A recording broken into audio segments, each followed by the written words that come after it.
Good evening and welcome to the third meeting of fiscal year 2027 for the Milton Planning Board. At this time, I would like to now call the meeting to order and begin by introducing the members and our staff. Cheryl Tagayas, Secretary. Maggie Oldfield, member. Hal Munger, member. And Sean? Sean Fahey, member. Great. And Meredith Hall serving as chair.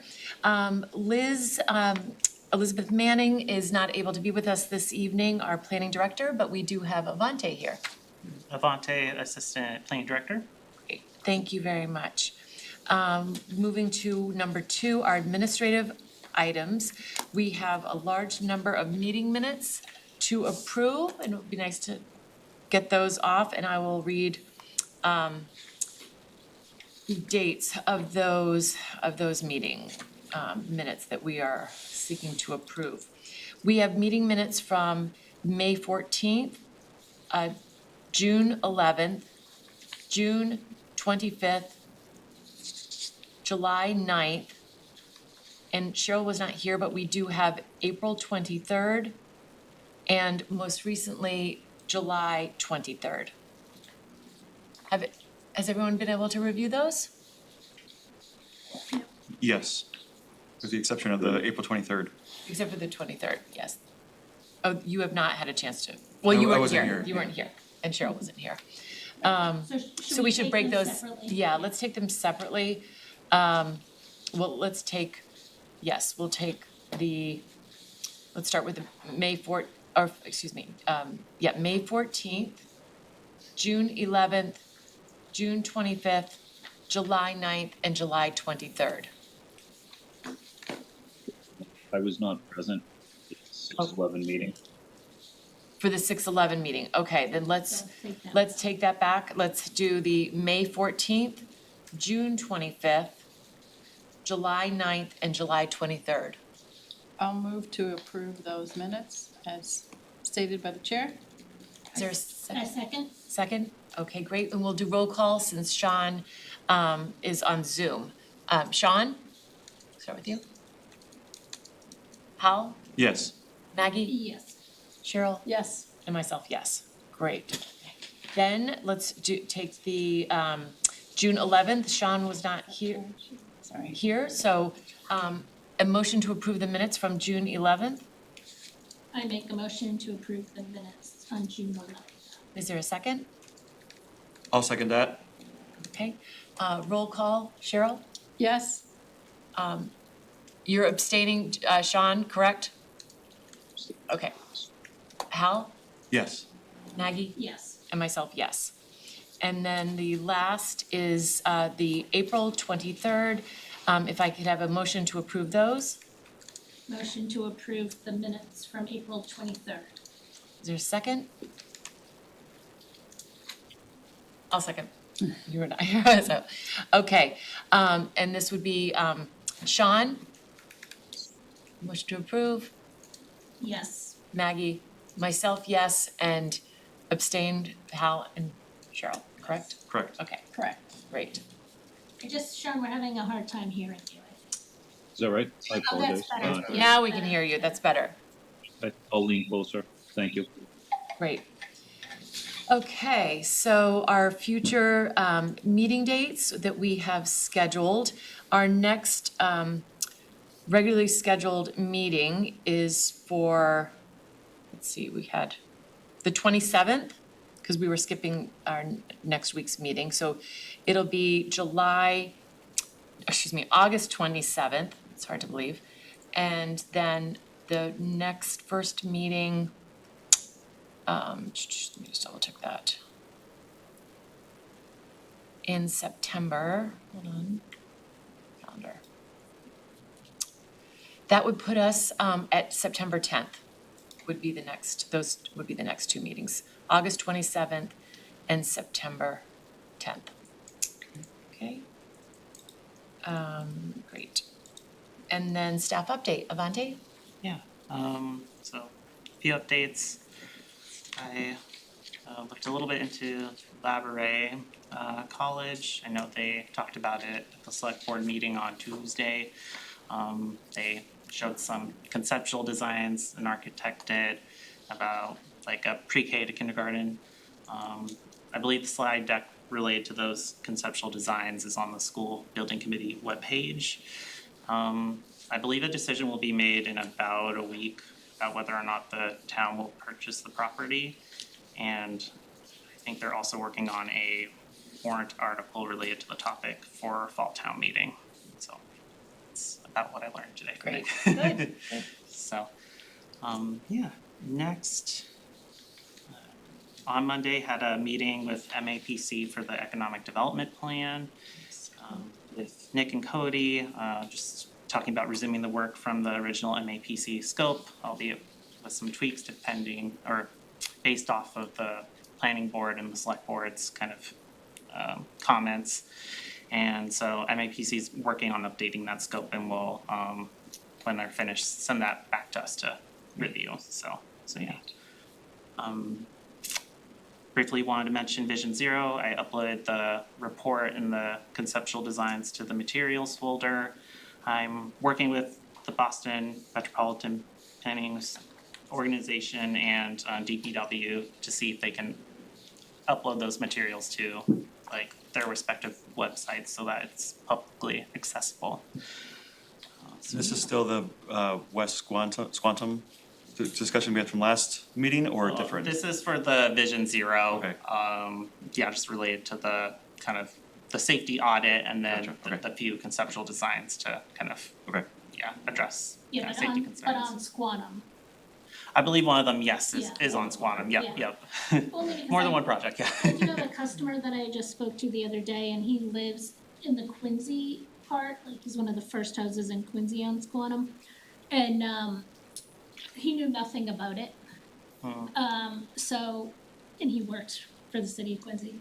So, I don't know what Quincy is doing for outreach, not that it's our responsibility, but he didn't know anything. So I don't know if our residents on that street know anything about it. Has any outreach been done to them? That's a good question.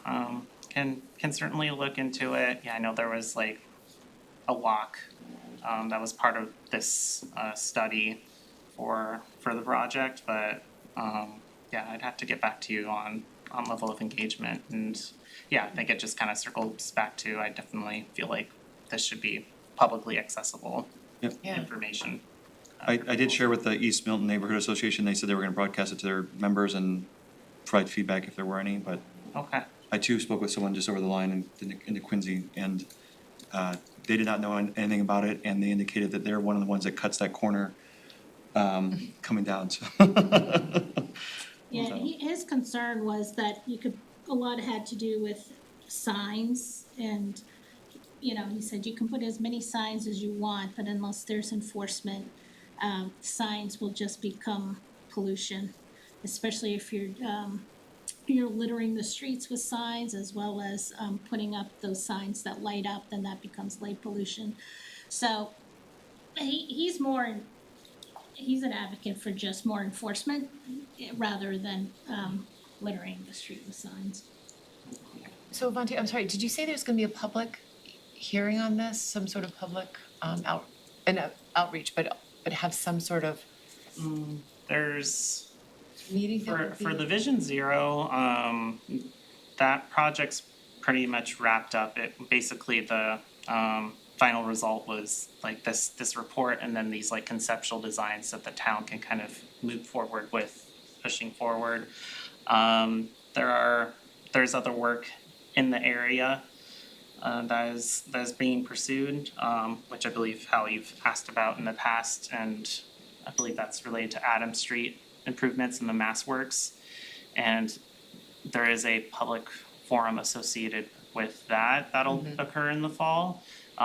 So this is just this is a recommendation to the town, it's not a requirement that the town does this work, or the town has the opportunity to make changes, should residents want, have suggestions to changes. It sounds like that, it's up to the town, what we would like to do, correct? That's what I thought I heard was said, is that these recommendations, there's no real funding associated Yeah, with them at this right. time, so the town, Milton and or Quincy, however that's broken down, could decided to Yeah, it looks pursue like it. some of it is striping, Yeah, some of it's like striping for- Yeah. and rumble strip kind of stuff. pedestrians. Yeah. And, look, the goal of the, I guess, Vision Zero is safety, right? And vehicle, pedestrian, bicycle, so I do think the recommendation should be reviewed. It probably is a DPW-led review, because Yeah. it's streets. But I do think, I saw that the select board is, restarting the bicycle advisory committee, and so maybe this would be one of the things that they could review as well. And the traffic commission. And the traffic commission, right? Yeah, I think that's, All with the goal of, I think, Improving. sharing the roads and improving safety. It makes a lot of sense to not let it be sort of backburnered or, yeah. like, brought out I'm just to curious more to see the public comment. differences Yeah, in what they currently have and what they're proposing, since it was so recent that they did that project, so that's great. Yeah, I can make sure to share the report and designs with the bicycle advisory committee and the traffic commission too. great, yeah. Anything else, Dave? I was just gonna briefly mention, me and Liz went out to the Gardner School yesterday, just to do a site walk, so it's progressing very well. Much of the pavement's in, much of the landscape is in. Most of the lighting was in, but not all of it, so, we're still intending to meet with, the The neighbor, abutters, yeah. just in relation to addressing her concerns Screening about and the lighting. screening. So, yeah, and then also to kind of meet with engineering and building to see just kind of if we can wrap some of those final items up with Right. the project, so yeah, that happened yesterday. When is their anticipated open day? This fall or like a year? Their temporary sign says fall 2026, but yeah, not sure about an exact date yet, Yeah. so but I will relay once I learn more. Good. I think that's it on that my it? end, yeah. Okay, great. So we can then move to public comment. I don't see anyone here in the room, but if there's anyone on Zoom who would like to provide any comments to the board, you can raise your hand and we'll welcome you to speak. Hi, it's Deborah Felton. Hi, welcome. I would like to speak. Great, please go ahead. Yep, Deborah Felton, Town Meeting Member, Precinct 2, 20 Willoughby Road. If any of you, in your free time, I know Meredith, you were there, watch the select board. I did speak again about short-term rentals because I am concerned that this is being pushed down the road to the spring, and things that get pushed aside can die. There are a lot of people in the town, all across town that you heard from at the meeting, at your last meeting, but also, I had reached out to people in East Milton, John Cohane especially, and people are concerned all over town. I think that the town's attorney, Carolyn Murray, did a great job of drafting the short-term rental from the beginning, from her purpose, which is supposed to be short and concise, through the entire thing. I do question it now being pushed to the health department to draft the regulations, and I haven't had an opportunity to do further research to see what other towns do with that, but I really thought it was going to fall with the building inspector. And really at one meeting, it was said, well, we can leave the health department out of it. So I don't know why now the health department is now taking full responsibility for drafting the regulations on inspections. So I really hope that we get some progress on this. As I said, I think it is a good draft. Really impressed with what the town's attorney has done, and hopefully you will, work on it as you see fit from the draft that the town attorney did. Thanks so much. Thank you very much. Can I make a public comment? You would like to make a public I comment? just would like to congratulate Sean Fahey on completing his first Pan Mash challenge. And I just think it was an awesome accomplishment. And I believe that if people still want to donate, they can donate to Pan Mass up until maybe the end of September. So congratulations, Sean.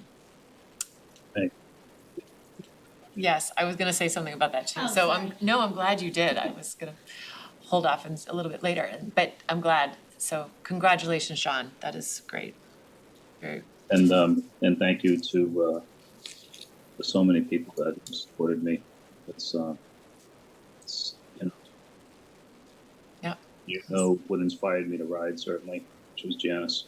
But I don't think there's a family that hasn't been affected, either directly. It's, it's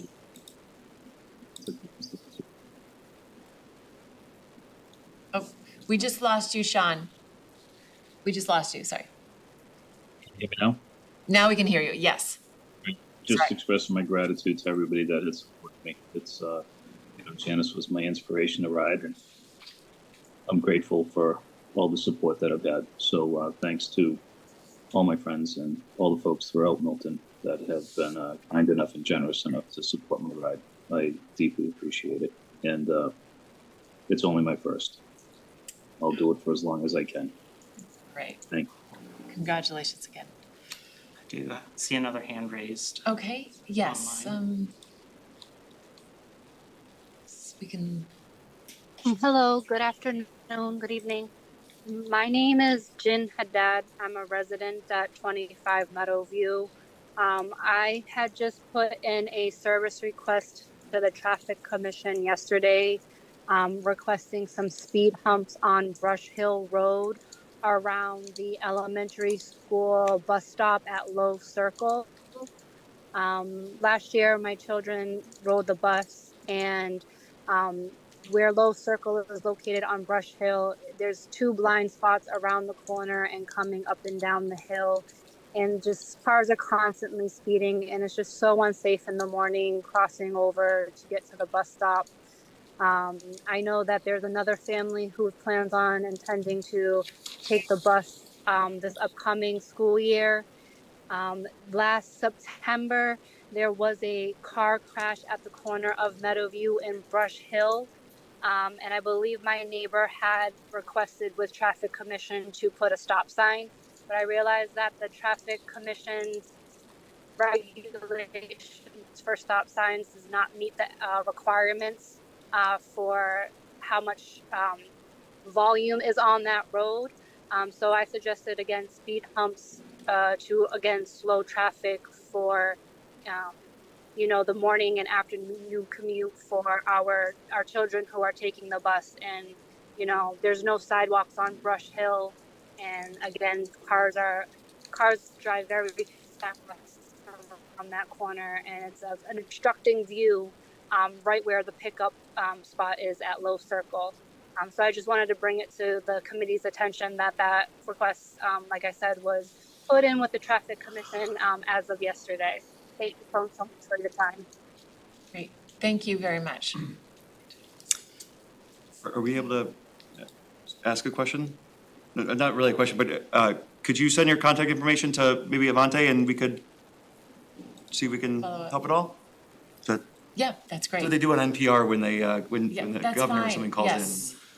And And- if I may, I'll yeah. make a suggestion too. If you haven't reached out to the school department or the school committee in terms of the location of that bus stop, that might be another avenue for safety improvement. I had reached out to the bus department last year requesting that they change the bus stop to Meadowview, but I believe that the schedule hasn't come out for this year, but it seemed like they've always assigned the stop to be at Low Circle. Okay, great.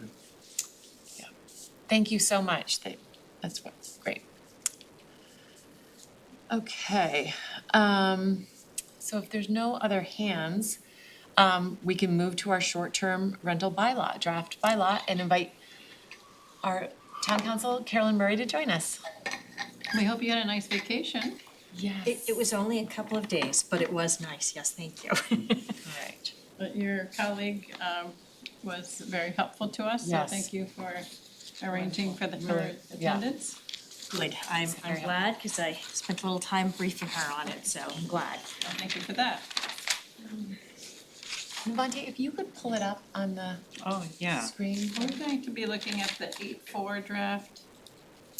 There were two in the folder, The 8-4 is what we should pull up, because that's. Right, so there were two. One was, they both have the same text, but have slightly different purposes. So one, that isn't so colorful, let's put it that way. And that just says draft 8/4/2026 at the top. That incorporated any changes that Liz had forwarded to me from your last meetings, saying, yes, you agreed to these changes or whatever. Then the one that's a little more colorful, as I understood it from Liz, you wanted to sort of get a sense of, with the draft that we've been working with, perhaps there are certain things that belong in zoning, certain things that belong in a general bylaw, maybe some things that are common to both. So I took the existing text from the 8-4 bylaw, taking out all of the redlining so that it's a little easier for everyone to follow. Anything that is green would be something that I think should be more appropriate to a zoning bylaw. Anything in blue is a little more appropriate for a general bylaw. Anything not highlighted at all could go in either one. And then at the very end of that colorful document, I just included a little chart with a couple of ideas of sort of side-by-side comparisons, or what's the difference between doing this as a general bylaw versus a zoning bylaw. There are still some things I'll say that are included here that could also be moved to regulations, if that is, if the ultimate path is that we're gonna make a decision as to whether it be a general or a zoning bylaw. Some of the requirements, like for the application and things that they need to submit, could be moved to regulations if you wanted to have this a little bit scaled down from its current length. But one thing I still think needs to be addressed, regardless of which direction you take, is, let's assume you decide, and based on public comments, I think it's moving in the direction of perhaps a general bylaw with more involvement from the Board of Health.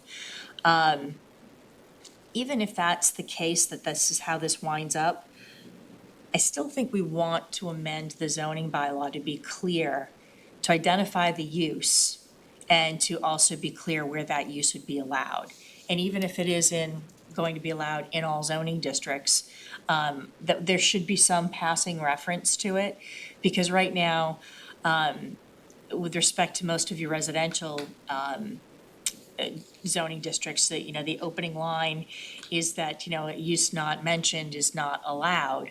So someone could argue that a short-term rental, since it's not identified in the zoning bylaw, other than as a passing reference in the ADU bylaw, someone could make an argument that it's not allowed by zoning. So how is it that we are registering them on the general side of things, but then we're not allowing the use on the zoning side? Sean has his hand raised. Sean, yes. Good evening, Carolyn. How are you? Good, how are you? And I'm doing congratulations. fine. Thank you. I apologize for not being present tonight. The distinction that we had asked your colleague was to identify from what we had prepared for a draft, what could be in a regulation and what could be in a bylaw.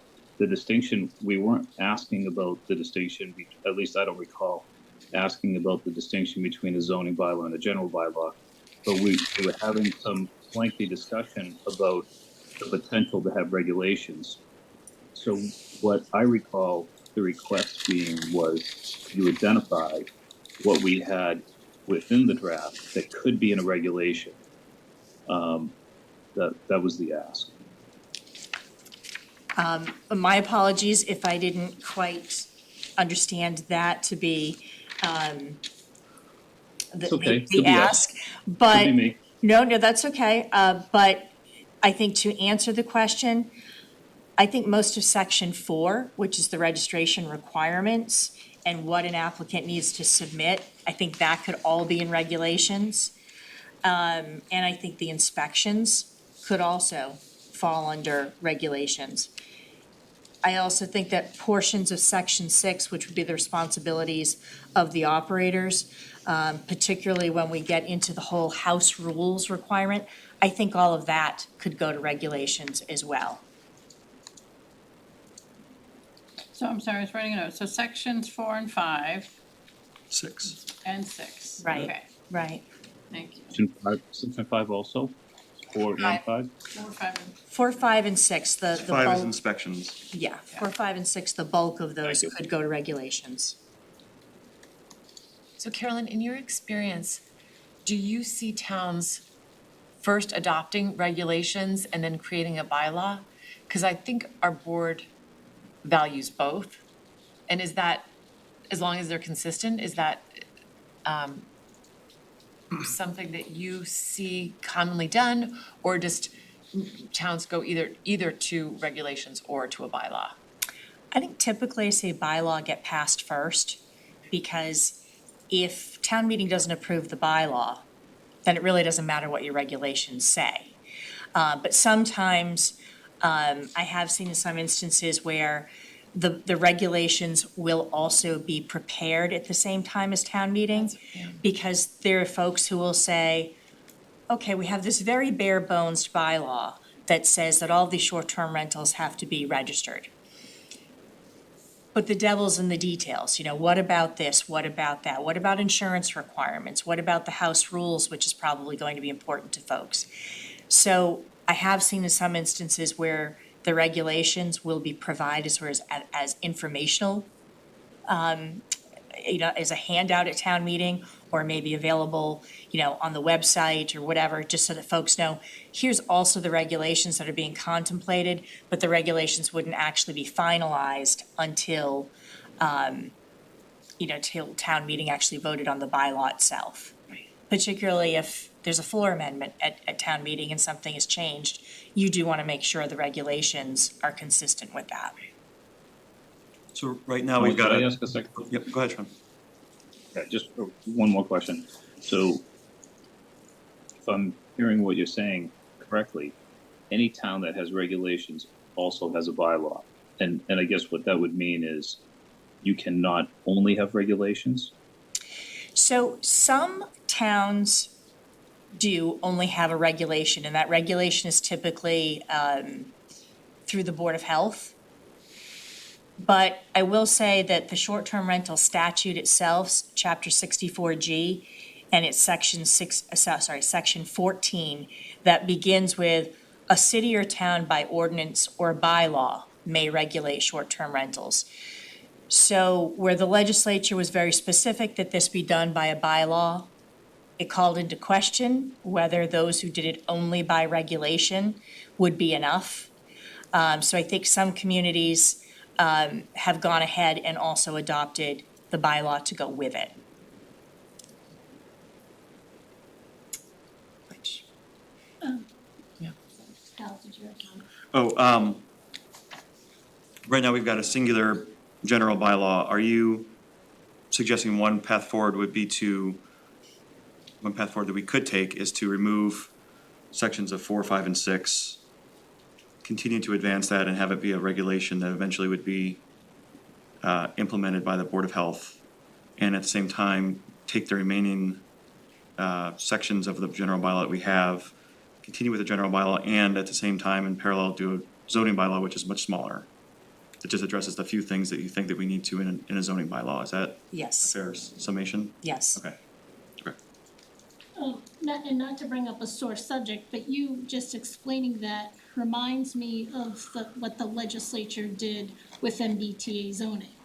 So they passed a very short statute and said that HLC would promulgate the guidelines and regulations at a future date. And then they promulgated these regulations that many people, our own legislator said that they had no intention of supporting these, they wouldn't have supported these regulations. So I'm a bit hesitant to follow that process, because how do we know what the regulations are going to be? We've been burnt by it, so I'm uncomfortable with that process. And that's fair, and I think this is a process that a lot of communities had to work through on their own. That perhaps in some communities where maybe the Board of Health did not want to take this on, for example, 'cause for whatever reason, a lot of this fell to the Board of Health initially. If the Board of Health didn't seem to have the staff or the inclination to take it on, I think in those communities, it tended to fall more towards a more expansive bylaw. And then someone else would have been or some other office would be identified. You know, this could come through the Select Board's office, quite frankly, because it's just another form of licensing, similar to, liquor licenses or entertainment licenses. There's really no right or wrong. It's just what works best for Milton and who has the staff and the inclination to really enforce this and implement the registration process. And not to discount that feeling you just expressed, but you also did say we could continue with the regulations, have those ready to go hand in hand with the bylaw. So if we get to town meeting and it passes general or zoning, you could have those regulations ready to go at the same time You as could. reference, right? You could, Okay. But yes. then also you could continue with it the way it is here, where they're combined as a general bylaw. Yes, you could. So town meeting would be voting on this general bylaw all at Singular the same place, time. yeah, right. They would be voting on the regulations at the same time. So that seems to give more assurance that people will know what it entails.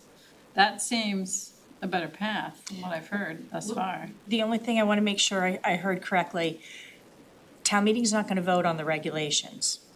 They'll vote on the bylaw. And the regulations might also be available so they can see what are these other details that, whether it's the Board of Health, Select Board, whoever it is, what are those other provisions or protections? What are they? What do they look like? But town meeting's only voting on the bylaw itself. Right, but current draft has a lot of things that could be in a regulation, but are currently in the bylaw. Correct. So if we keep them in a bylaw, then town meeting's voting on those. And there would be I would assume, very few things left to come in a separate regulation. I would agree with that. Such as the fee schedule that we've discussed having been separate so that we didn't have to come back and change the bylaw every time that the fees changed. Right. So it seems to me, Yeah. we spoke about getting more feedback from the various department heads, and of course, including the Department of Health, the Building Commissioner, the Fire and Police. And that would provide more guidance to these, which might normally be regulation. So if the Board of Health did it, I assume that they would need to also reach out to the Building Commissioner and the Police and Fire. But that would be a separate regulation, that people may not have had time to do all of that at the same And time at town meeting, right? I think so. What my understanding is that Nick has scheduled a meeting in 2 weeks, or around roughly 2 weeks, Yeah, he's to bring in all the departments together. So Okay. I feel like at this point, until we get to, I don't want to waste our board's time, I don't want to waste Carolyn's time until those conversations have been had. I feel like we can take this, give this to the select board at this point, let them have those conversations and determine which way we would like to go. I think our sense has been that we would like to do a general bylaw and do some amendments to the zoning to change the use. But I think until we can't speak for our staff. I get CC'd on what all the permits that are going through with all the 40B projects, the expansion of the hospital. They are out straight and with a skeleton crew. And I think we have to be very sensitive to that and sort of follow the guidance from the select board on timing for this. They've decided not to put it forward for fall town meeting. But I do want the residents who live near these, who have problematic Airbnbs. Ms. Felton has spoken, and we've heard other residents. John Cohane, there are some problematic short-term rentals that need regulation. So I think. I think the important thing though to pass along is this conversation that we've just had about what information is available to town meeting members at the time they take a vote. Because if it's a zoning bylaw has to go and regulations aren't in place, then I think there will be concern. And yet, the timing of the regulations only have to be approved by the Board of Health. So, town meeting members, 275 are gonna be voting on something, and then they were gonna be relying upon a set of regulations developed and voted on by a much smaller group, a Board of Health of 3. So I am more comfortable in terms of transparency and information being available to town meeting members when they vote, to have a general bylaw that incorporates all the feedback as has been suggested from the departments. But in terms of a kind of bylaw and a path forward, I think the path that we've been on with the general bylaw is what I would suggest to the select board is a way to go. Are we able to continue along that path with a general bylaw that was just described in the meeting 2 weeks ago described? And also spin out of here the limited zoning bylaw so that we can continue along that? Is that something that would be appropriate for us to proceed with? Because that to me, that seems less impacted by town staff input in terms of, I see at the bottom, the little spreadsheet you created about the difference between general and zoning. And one of them you point out is the grandfathering in and where it's located and something about parking. So would it be prudent for us to pull some of these things out and now ask you to create a zoning bylaw that's very limited? Sure. So that when those conversations happen with town staff and the select board has that, they could proceed with that in parallel so that we can tie a bow on this and be ready to go, so we don't have to address this in March or whatever. So to that point, sorry. Oh, Sean raised his hand. Oh, Sean, is this along the same discussion, or I was just gonna do a follow-up to Hal, but if you have something else that's also following up. Please continue. Okay, Go ahead, thanks. In green, you have, for zoning bylaw, this should be incorporated into the definition, and then you have somewhere else, this should be, for zoning, this should be incorporated somewhere else. To Hal's point, would it make sense for you to do a draft based on just the green items here that would be a standalone zoning bylaw? And then the question is, I guess, would it be a general bylaw and a zoning bylaw, or a zoning bylaw and regulations? Either one. So I think to Hal's point, I envision a very brief zoning amendment, which would really be just amending, and I guess I need to verify this with all of you. Is the intent to allow short-term rentals in all zoning districts or only certain zoning districts? And if it is only certain zoning districts, then I need to know which ones those are. And that can be a pretty brief amendment to just recognize that use as an allowed use. I would also recommend that the definition of short-term rental that's contained in the zoning bylaw be consistent with what the general bylaw states. Because it's one thing to just refer to section, in chapter 64G, section 1, that's perfectly fine. But, for example, you're tailoring short-term rental uses to just wanting them to be owner-occupied, owner-adjacent. That doesn't exist in the state law, so that's something we'd have to make sure we're clear that the zoning bylaw is allowing short-term rentals, but only insofar as they are owner-occupied or owner-adjacent. The 48 hours or limiting the duration for a rental to 48 hours, if you opted just to do a zoning bylaw, I would incorporate that into the definitions for short-term rental. But if that's going to be contained in a general bylaw, I don't think it's necessary to repeat that in a zoning bylaw. So I think what makes the most sense in my mind is a real simplified zoning amendment that just makes it clear the use is allowed and where it's allowed. Making sure the definition in zoning syncs up with the definition of the general bylaw. Adopt a general bylaw. And whether or not that general bylaw continues to include these sections 4, 5, and 6, and is presented, as one complete package to town meeting, or whether we simplify the general bylaw and start to create this separate document that can become the beginnings of regulations. It could be done that way as well. It starts to sound a little cumbersome, though, to say, well, we've got a general bylaw, we've got a zoning bylaw, and then there are regulations. Now folks are going to, 3 separate locations. It might in some ways be a little more advantageous to contain it all in the bylaw itself. The downside to that, though, is that let's suppose at some point in the future, somebody decides, well, this requirement that somebody provide proof that they live in the residence 9 months out of the year seems to be a little bit onerous. Or we want people to make sure we want that to be that they live in their house 6 months out of the year. Every time we do that, we're going to town meeting versus regulations do give us a little bit more flexibility to amend them.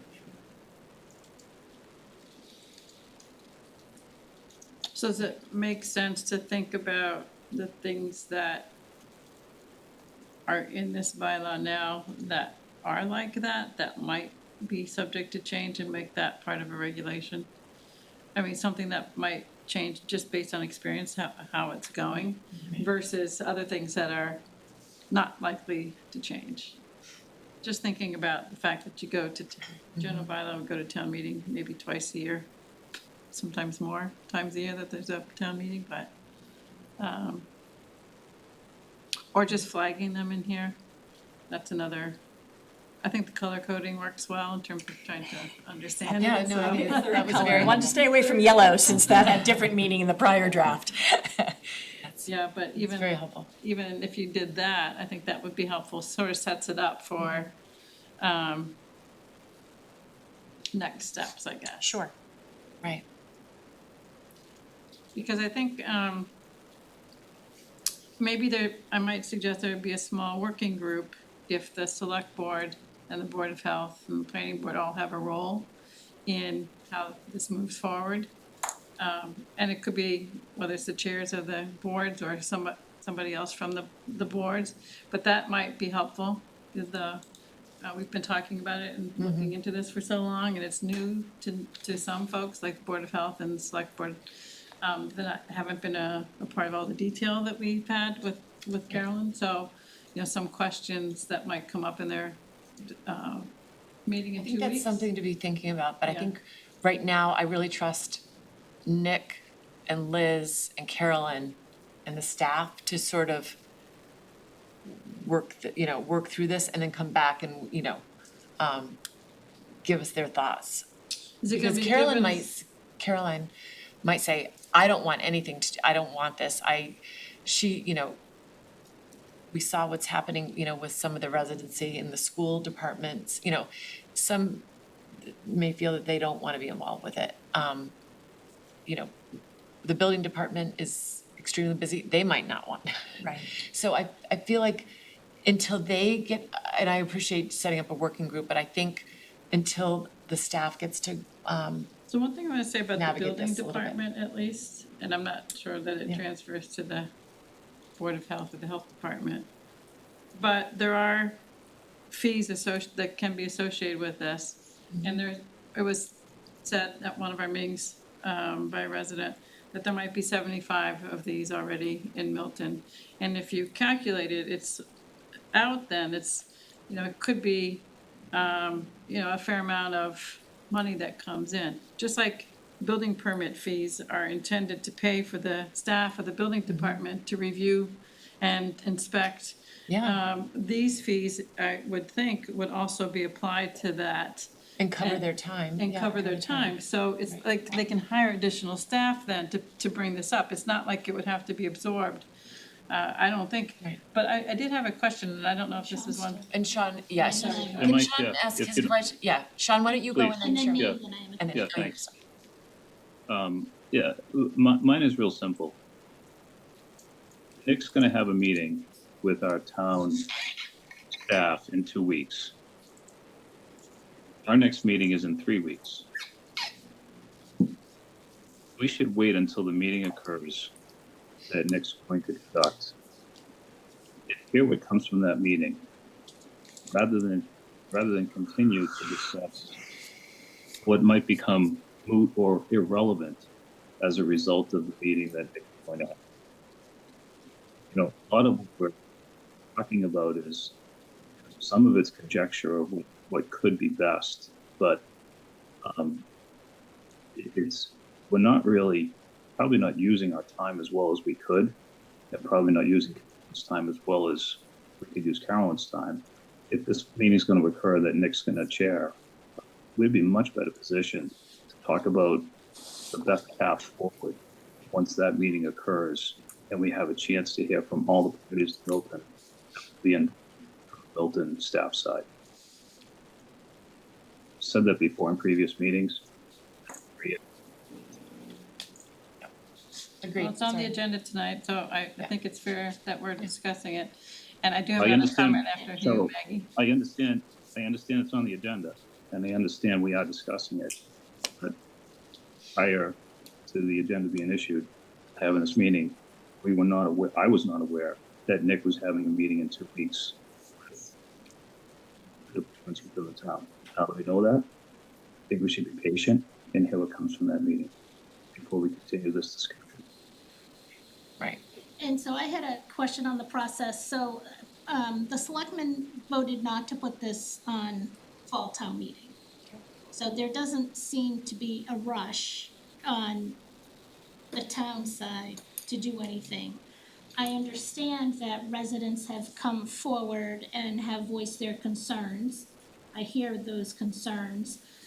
And so it goes back to my original question. If there is a rush to do something, because we have 75 of them and the neighbors are feeling the impacts, could we quickly pass a bylaw and just prohibit it? That's an easy enough fix to give the residents a quick, easy answer. It gives our staff, the building inspector, the right to prohibit until we can figure this out. So that was one question. My other concern is, since the select board chose not to put this on, the town meeting, as we all know, because it happened to us before with MBTA zoning, a citizen's petition was put forward. So I think the same path is gonna happen here. Yeah.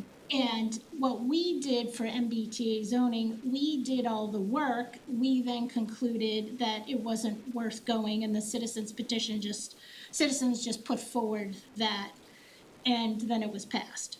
And so I don't necessarily wanna do all the work on something that we don't really believe in right now. We haven't had any real public outreach, and even when I was reviewing the meetings, you know, if we go back to a gentleman who came into like one of the first meetings, he said, and I quote in our minutes, he does not think Airbnb should be allowed in a residential neighborhood, in any residential neighborhood. And, you know, and he is right next to it. So he has not come back to follow up on that comment or follow up on what we've done so far. And also, we have not agreed to a minimum stay. In the bylaw, it says 48 hours.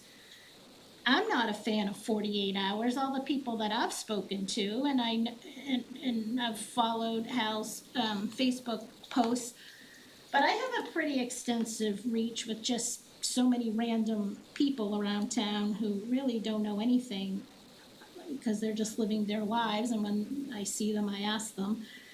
And I don't lead them, I don't put them on I don't have an agenda, I'm just trying to gather information. And most people that I'm talking to is they don't want turnover every single weekend. They would hope that it would be 30-day. So that's what they would like. Could they be convinced of 14 days? Maybe. So that means that their neighbor could rent it out to 2 different people in a month. They possibly could be okay with that. So I think it's kind of too premature to continue down this, mostly because I'm afraid our work is going to be hijacked and then used against us. So can I just get back to a question I was gonna ask? First of all, I watched the entirety of the select board meeting, and it would, Nick Milano, framed it that the planning board was not going to move this forward. And members of the select board said they respected that, but they did not want to see a delay in it, and they wanted to see this move forward for spring. So I think that characterization, Maggie, was not quite accurate from what I heard. Now, the question though that I had was, because this came up in a conversation I had with someone, could the money that is received, I guess it's an excise tax, is that what it is? Does Yes. that go into the general fund or can, okay. But complete that question, but could it? But could it be earmarked for the, the health department and the building department, because that's where the work would be done? Or whomever it is, if it's allocated across departments, can it be restricted that way in some way and not, let's say, go for something that's totally unrelated to these? Yes, it could. We'd have to talk about what that looks like. Sometimes a dedicated revenue stream would go into, say, like a special purpose stabilization fund. That might be more cumbersome than we really want it to be. But the reality is that the money comes in, yes, it goes into the general fund, and from there, it's then available, obviously, to be appropriated for whatever purposes.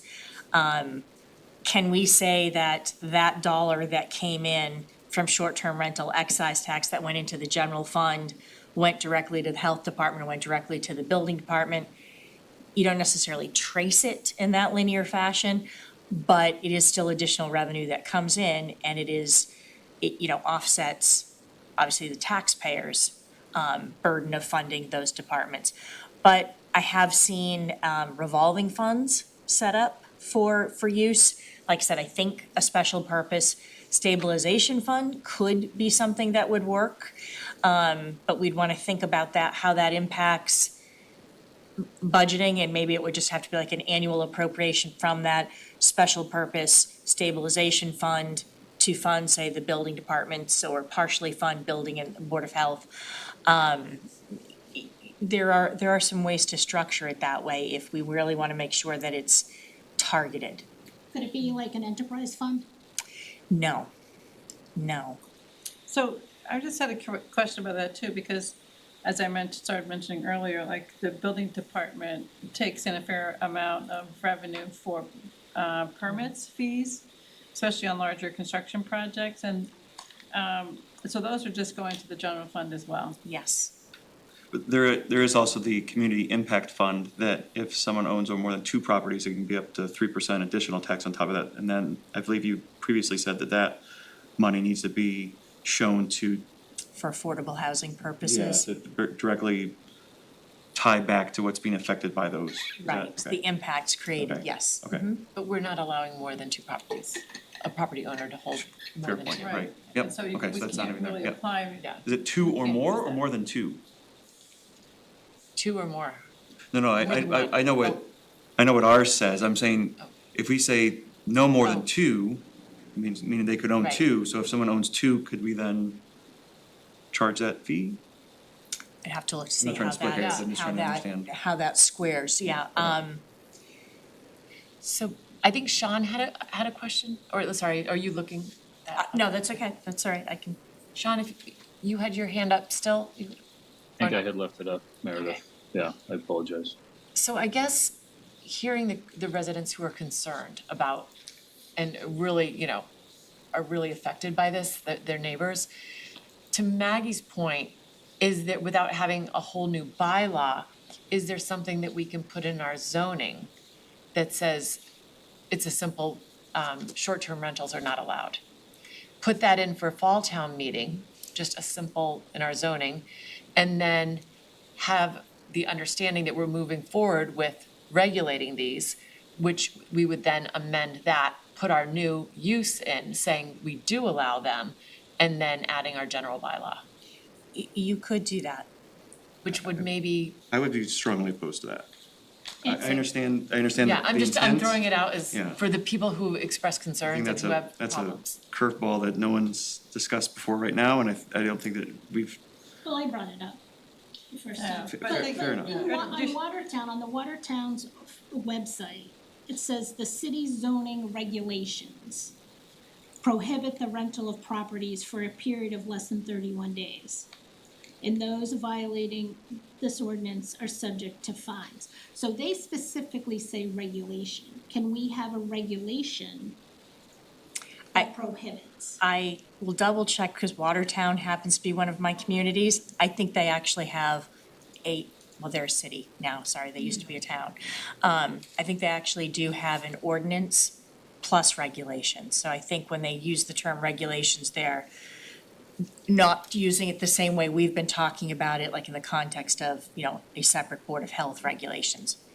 Because they also sent me their copy of their bylaw, which was not adopted by their city council.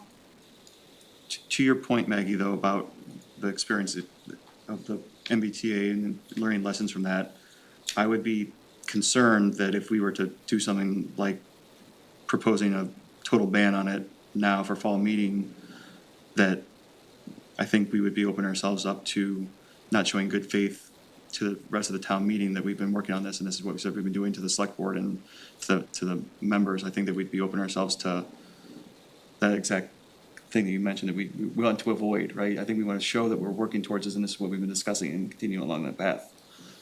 Yeah, and I hear that, and I know how the composition of town meeting, how it would go.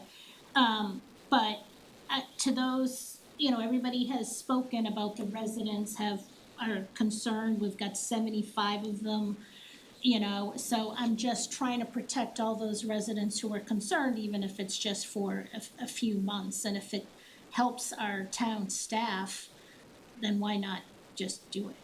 Even if it's just a short-term fix, but. And just to add that number of 75, we don't know if those have been recorded at different Right. times. We don't know how many of those are actually active right now. So it may be, somebody put it on as an Airbnb site at one point, but it's no longer. We just don't know. I think for fall would just go counter to what we've It talked would be more about in terms. confusing to, It would be very, Yeah, very to not confusing tell me. and also very little time for folks who've been following along. I mean, you said there's not been a lot of public comment, but the Milton Times has run several articles, front page articles about it. I do think people are aware of it, and then to come suddenly and have it be a ban Yeah. with very little time for any opportunity for comment, I don't think is as House that I don't think that is in good faith with what we've been asked to do. Okay, well, I just thought I would put it out there.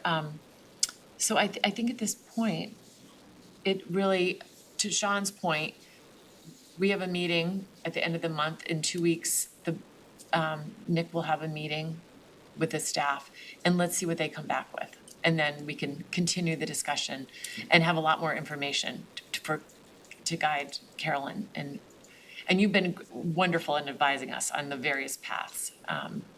And so this has been really helpful. And just the way you color coded everything, it really does. It will help, I think, when the staff looks at this, to say, okay, this could be pulled out, this could be regulations, until we get into it, until we try it, we don't know. But I hear what you're, in some ways, I do like everything embedded all together, so everyone knows what our intent is, because I think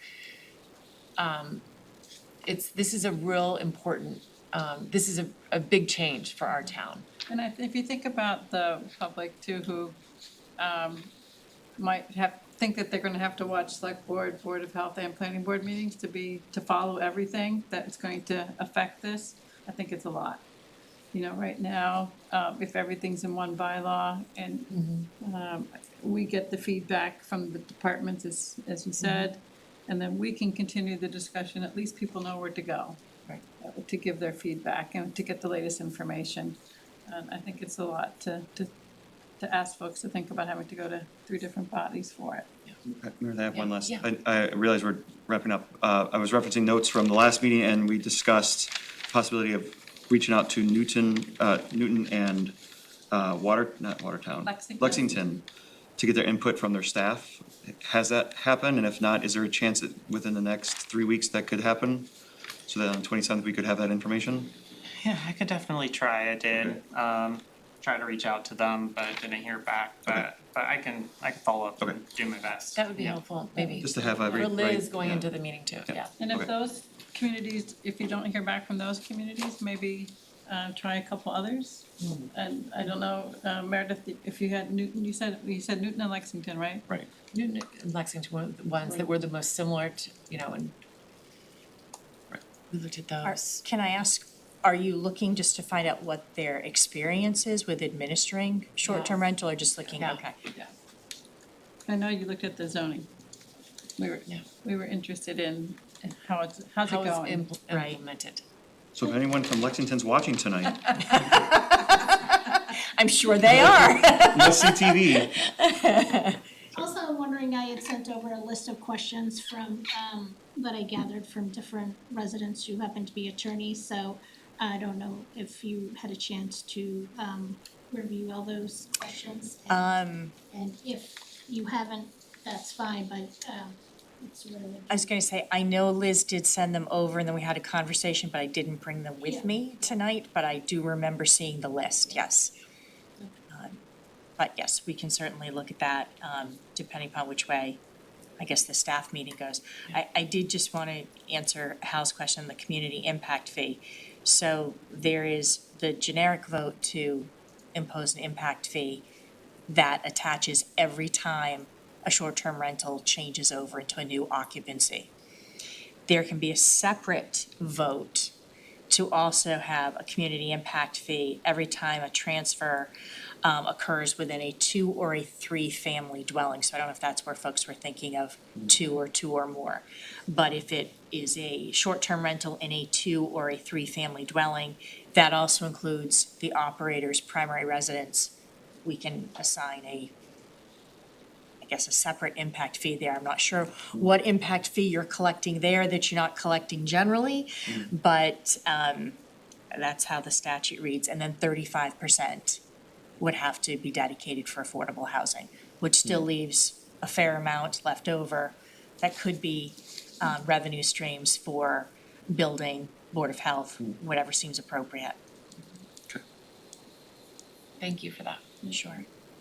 Sean, you have your hand up? Thank you. It may be helpful for Nick and our town staff to have this draft bylaw. We just lost you, Indicate- Sean. Sorry, you were breaking up. Thank you. I probably have to stay very close to my computer, but it may be helpful for Nick for that meeting with town staff to have the draft bylaw highlighted to clearly understand what could be in a regulation. We spoke earlier, Carolyn said section 4, section 5, and portions of section 6. I think if Nick had that in hand for that meeting, it would be helpful for him to have. Is it possible for Carolyn to give that to you, Meredith, or to, and then for you to pass it along to Nick? Yeah, I Have think it in the folder. it's in our folder, so Avante, if you could One, have that. if I could, what's in the folder, as I read it, one color is what could go into a zoning bylaw. The other color is what could go into a general bylaw. What's in the folder, I didn't see a document that was colored indicating what would go into a regulation and what would go into a bylaw.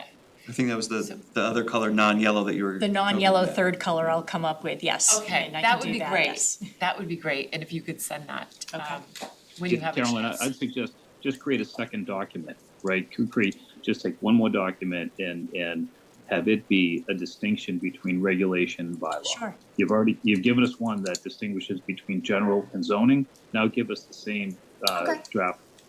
Okay, makes sense? Sure. That's a good suggestion. Thank you.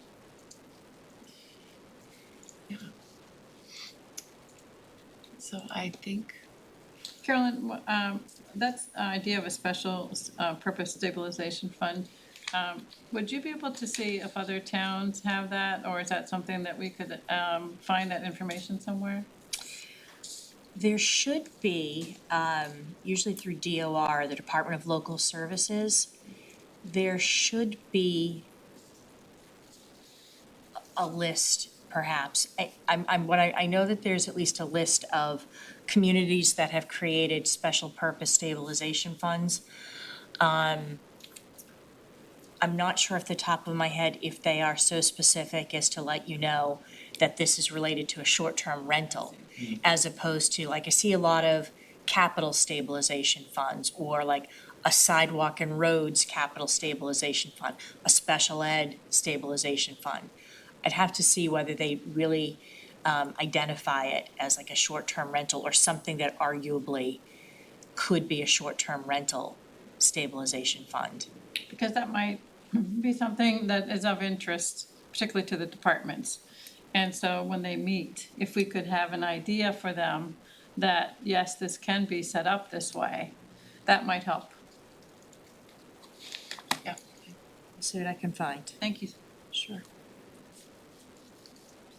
great. Okay.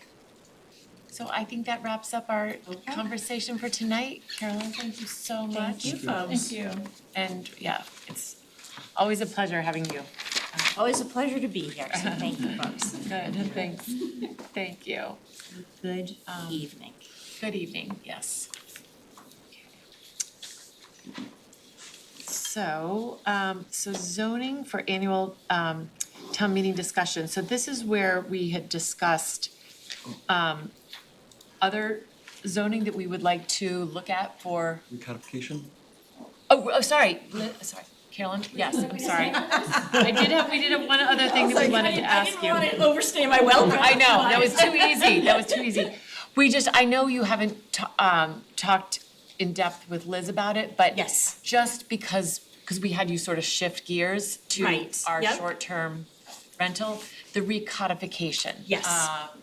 Next steps that, So, I have started, but I haven't gotten very far, but what I have started to do is go through like section by section to just identify things that I think, I would recommend changes. And I know we've talked about the use table, dimensional table.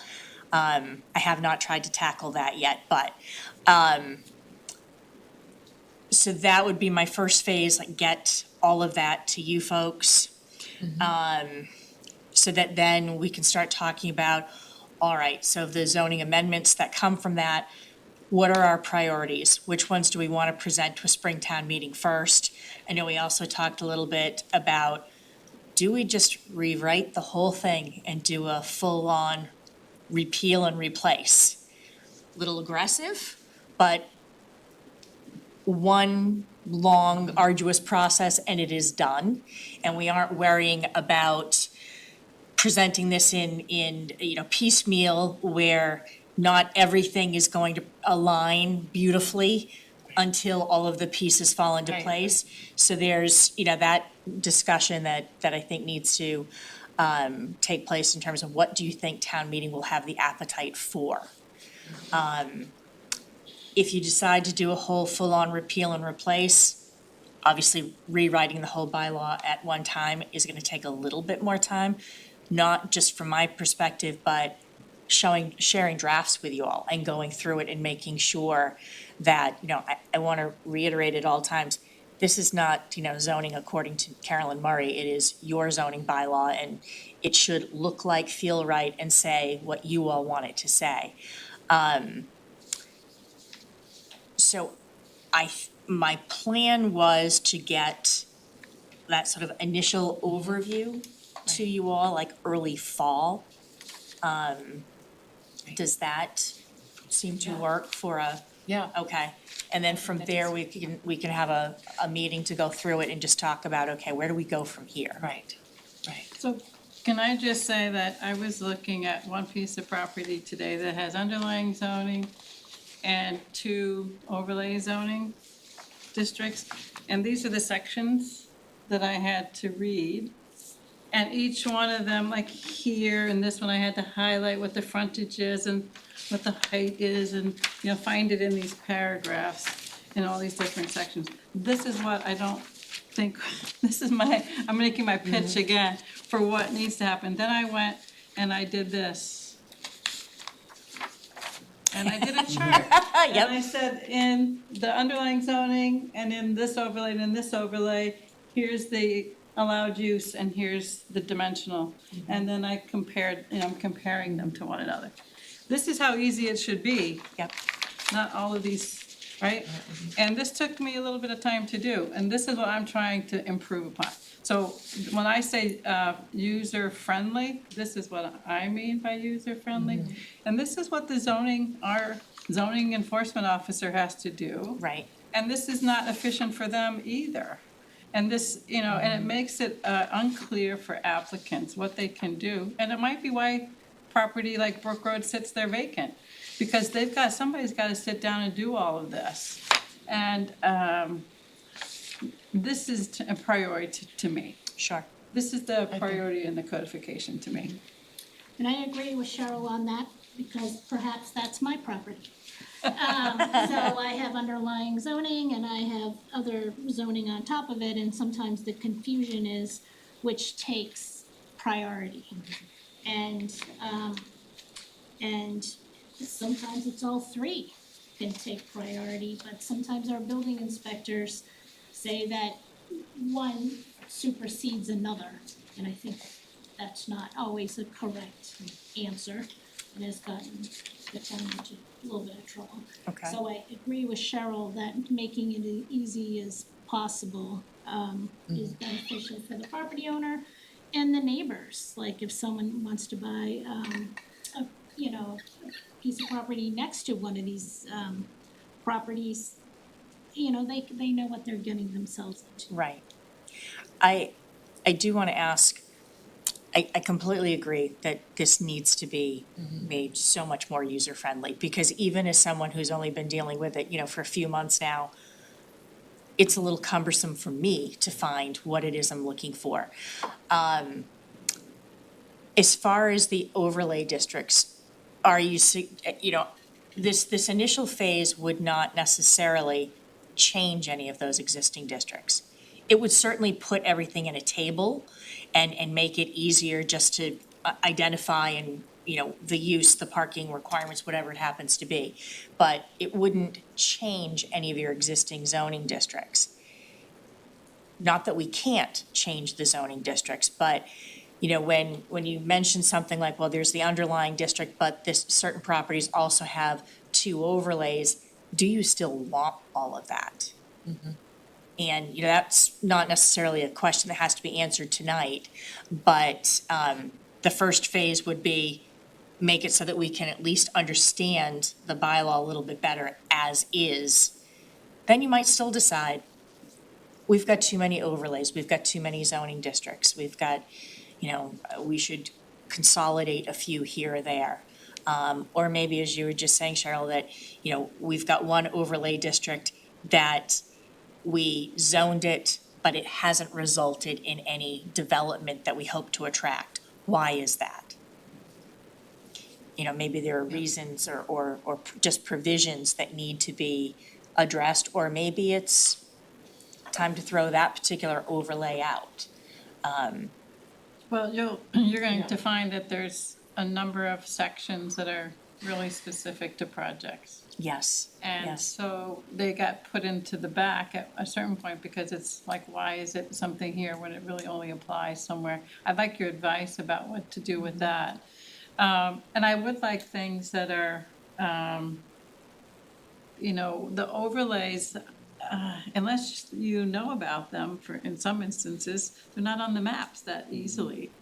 Not easy to find. They're certainly not in the GIS mapping, which I doubt is the official map, right? We just adopted It has to be a the zoning map, right? Yeah, and, we might need to look at that mapping, because I think, that's another piece of it, is the map. Like, how do you know which overlays apply where, unless you're in the know? Right. And that's a problem. I think, like, to Maggie's point, somebody buying a piece of property, like, I spoke to someone who said, I thought we were buying a two-family, because it was built as a two-family, but it's been used as a single, and somehow now that the building official says it's a two. Well, these are the things that homeowners don't want to find themselves in that position of thinking they purchased something that's not what they purchased.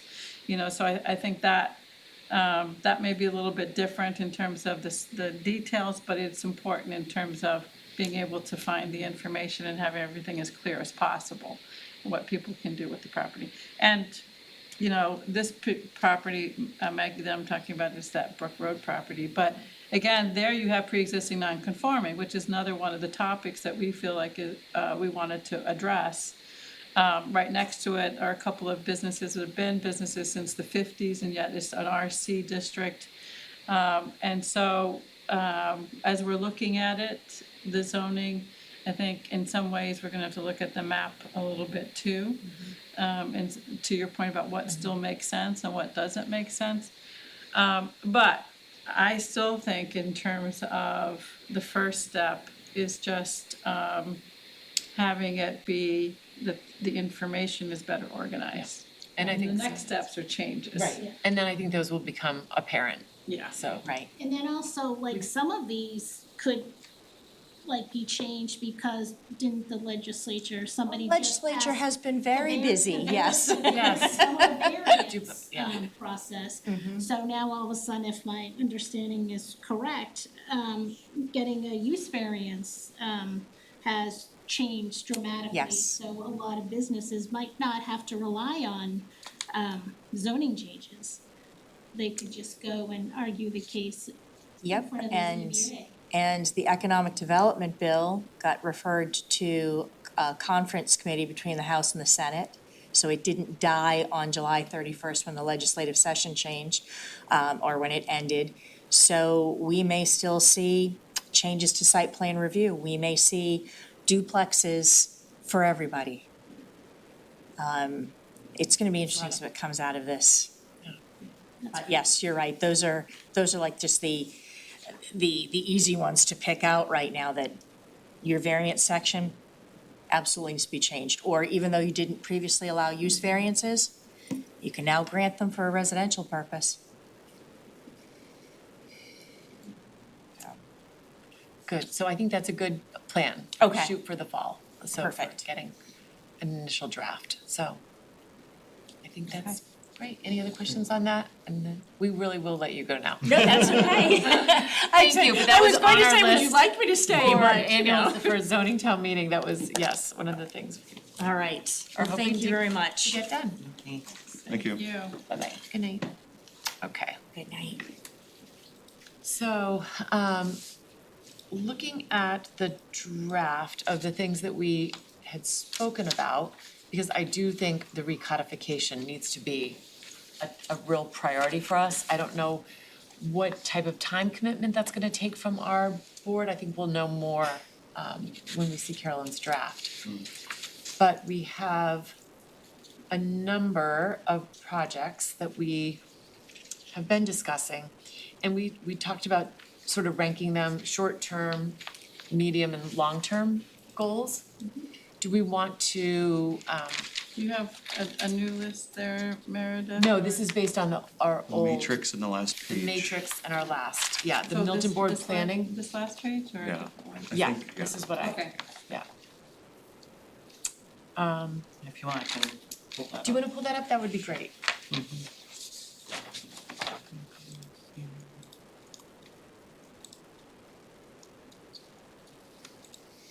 Is your thought to rank these tonight, Meredith? Well, maybe we, Can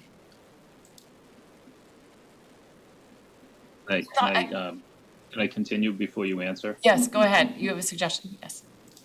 Well, although I recognize we have Avante with us and he's super talented, but doing this without Liz might not be the best approach. But it's your call. I think some of these we have more familiarity with than Liz because they've been kicking around for a while. So I think we could take a first pass and then review with Liz, of course. Yeah, I think some of the things that because we have put together priority lists in the past. You know, I would say the open space and recreation plan, that's something that we need to get grant money for. It's in the final stage, So we can. but that's not really on our board per se, So but. on that, it is funded by us.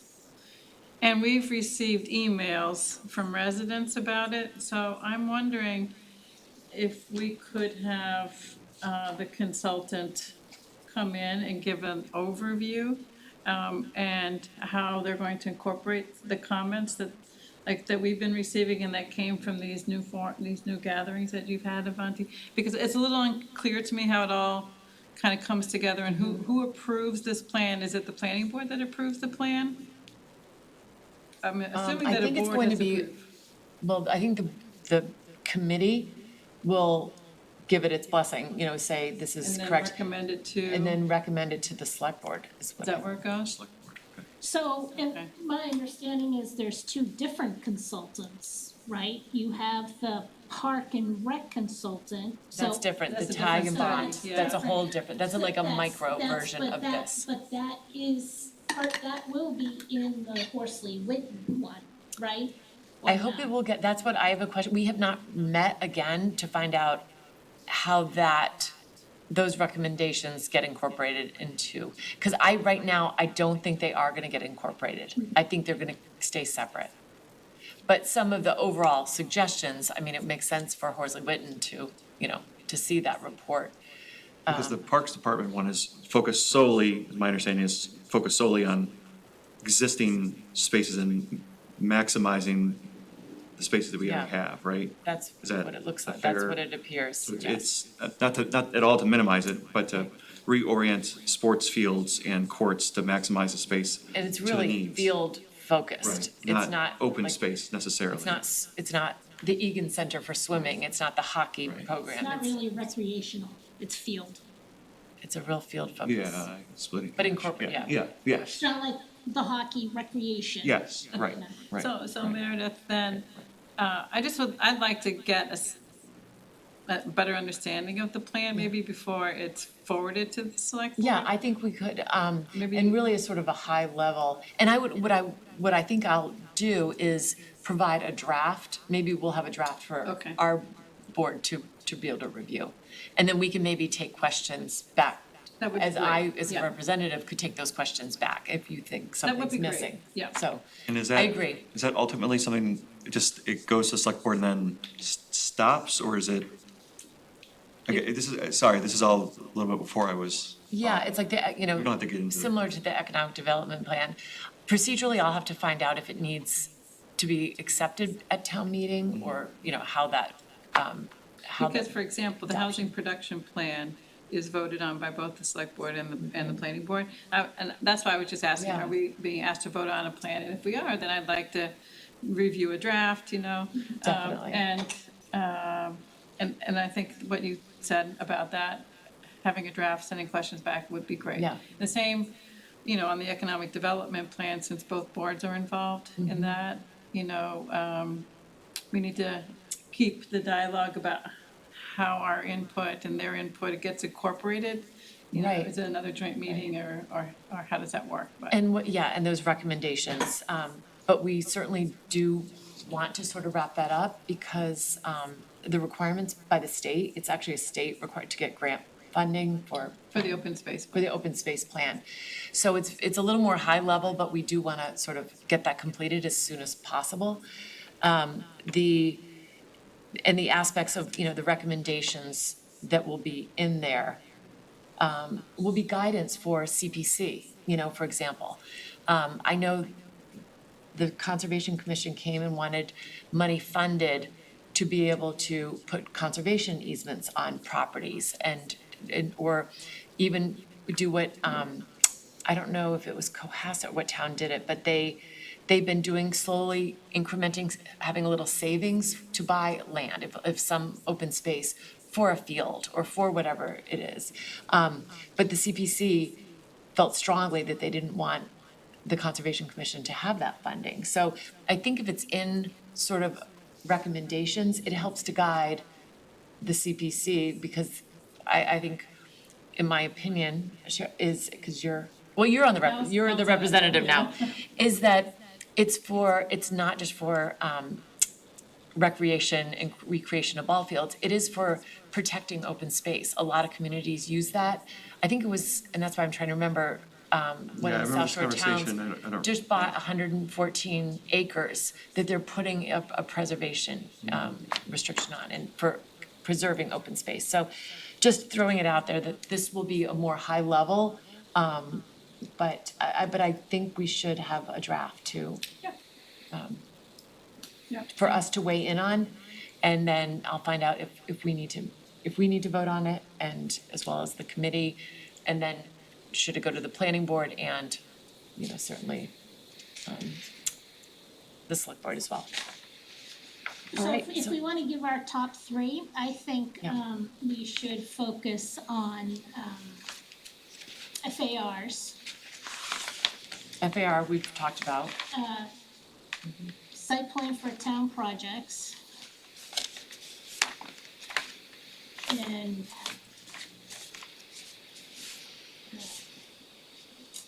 maybe I can't do three. Of course, I like pre-existing non-conforming and cut and fill. There's only a part that I have personal interest in and I would have to recuse myself. But probably 5, 6, 7 years ago, I made a proposal to how to amend that, so that would be a pretty easy amendment. And I like low impact design. I think that's important on a lot of projects.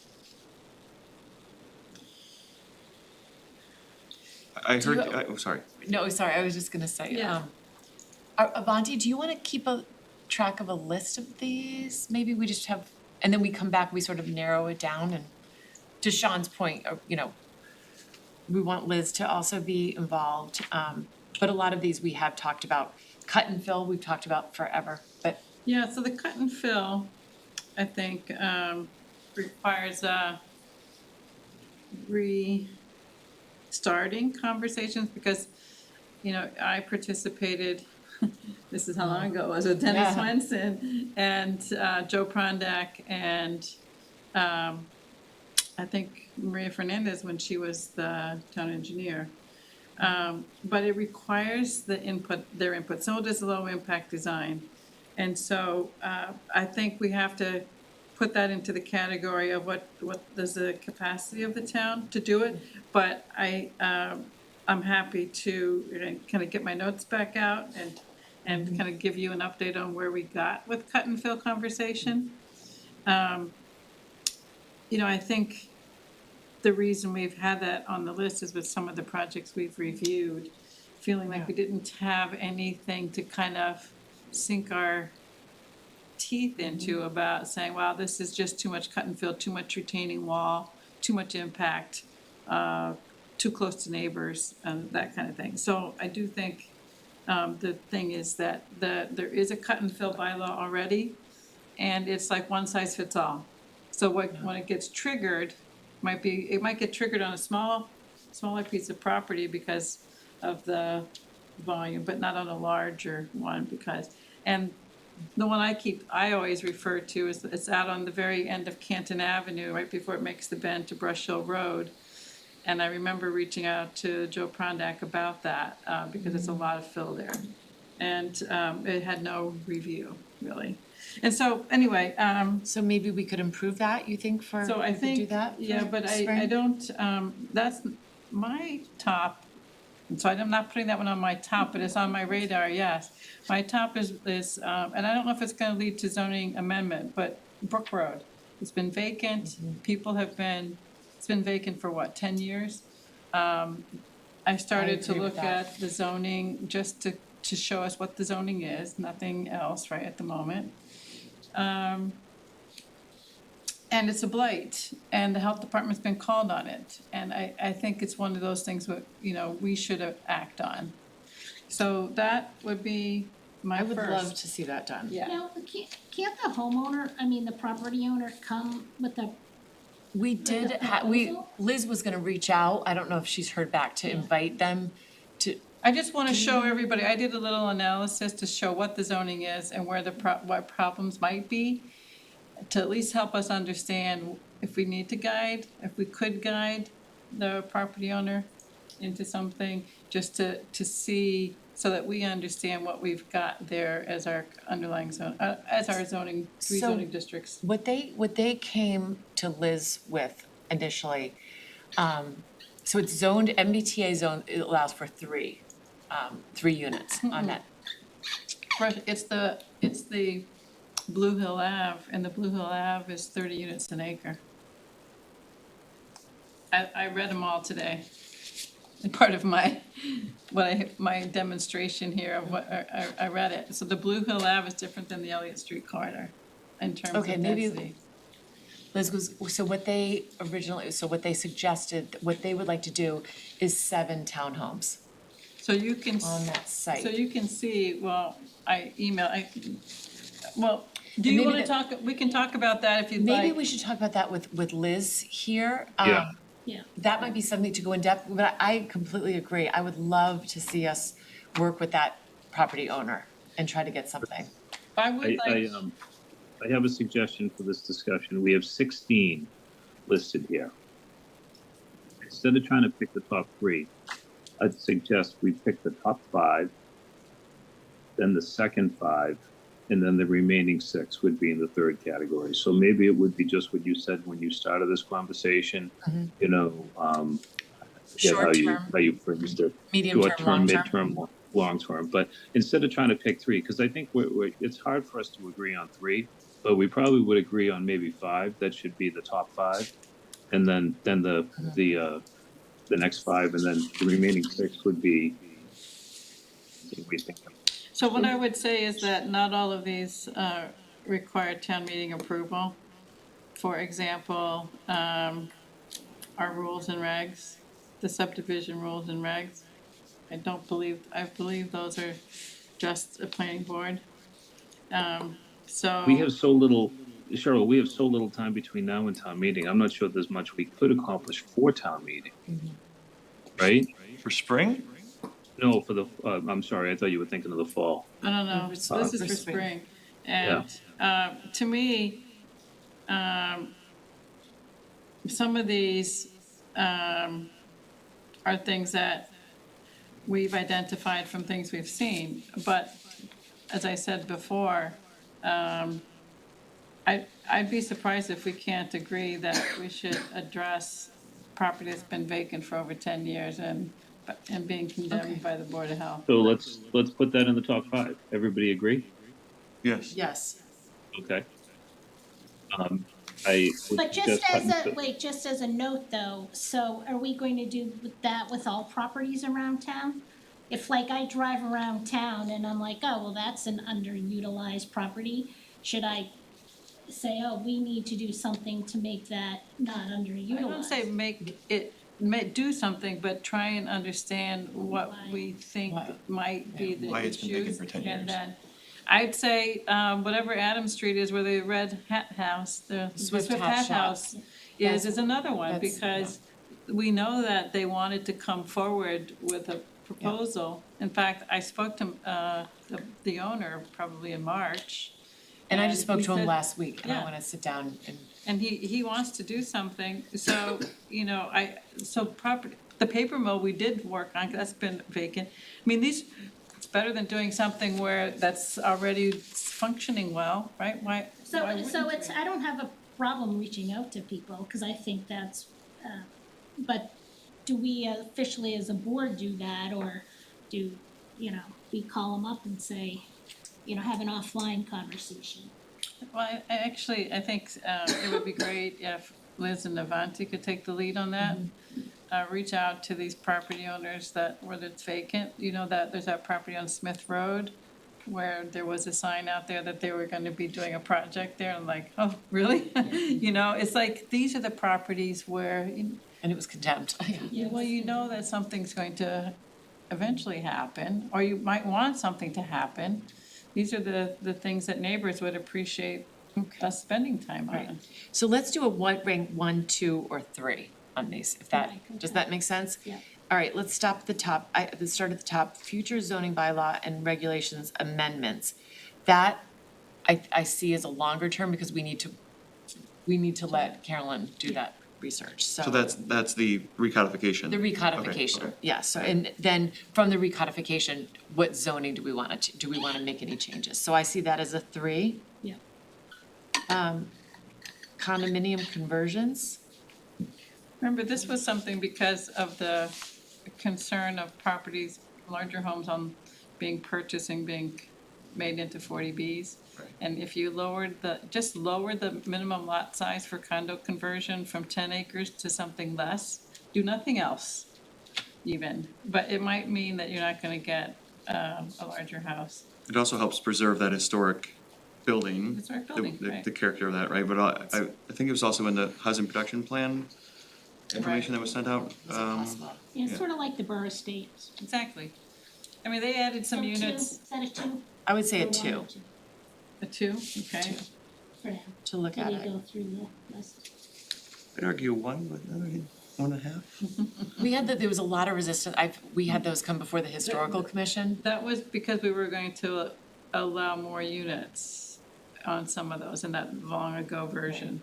But this, right now, what I'm suggesting is just the acreage, because I think it's a real shame that those couple of homes are getting altered or demolished and becoming those big 40Bs, when it may have been prevented if they could have done something else. I do disagree that a 40B developer would not. Okay, Yeah, well, the- we can but- move but on. maybe to somebody that. else would have So bought it, let's though. go for 13 right now. let's stay on task. Let's Let's go. identify 1, 2, or 3. Okay, West Milton Brook Road overlay, we said 1 on that. 1, yeah. Pre-existing non-conforming uses, 1, in my opinion, And you're talking about the commercial use. commercial. Yeah. And what about like the 2 families or 3s that are non-conforming? You put that in there? Yeah, I would say that. I think Okay. if there are, I'm fine with the Yeah, 1 on 3 that too then, families. Maggie. Yeah. I'll join you. I agree. I'd go 1 there. okay. Cut and fill. Is that a 2? 2, 3. I think a 2, I don't think a down as Say 3. a 2. 3 is too far away. Make it a 2, I think. I agree on a 2. Floor area ratio, 1 or 2. I think if we combine that with dimensional standards, so if the one further down, dimensional for accessory, we just, instead of having that separate, do floor area ratio / dimensional standards. And I think what this is going to take is, like I tried to do so far, is looking at Brook Road, is understand what we've got and see what we've got allows before we can know what we're going to change. So I think it requires a little bit of study. so that's why I might give it a 2, because I don't think we would be ready It's for a little bit- spring. yeah. It So just taking a look at what we have right now, visualizing that in some manner, and then just having the discussion. Yeah, kind of, and then from that, see where we would want to go. And I'm a little concerned that might be tough for spring with other things. So are you good with a 2 on that, Maggie? I'm good with the 2. And did we say cut and fill was 2 as well? Yes. Okay. so parking requirements, I sort of see that Before you go follow- into that, the business zone, Oh, business zoning, sorry, that districts. I thought should wait until the economic development plan. Agree.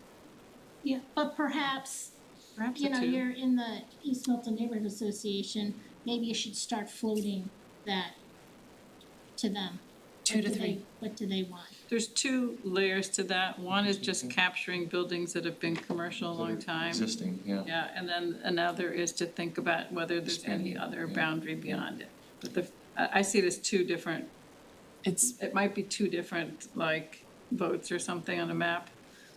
Just yeah, because because and I hear what you're saying, the East Milton Neighborhood Association or East Milton residents were very vocal about keeping our overlay very specific to where we landed on that.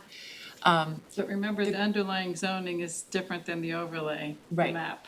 And right. that's what I think, I'm talking about the commercial. But the question, what it does change is the permit process for let's say 10 Bassett Street, it would have been a very different process where the neighbors and the abutters would have had less of a say, I think, if it was just. So that's why by that, right. I think, is an offline discussion at first. So maybe this Yeah. should say, Yeah. this should say business zoning district,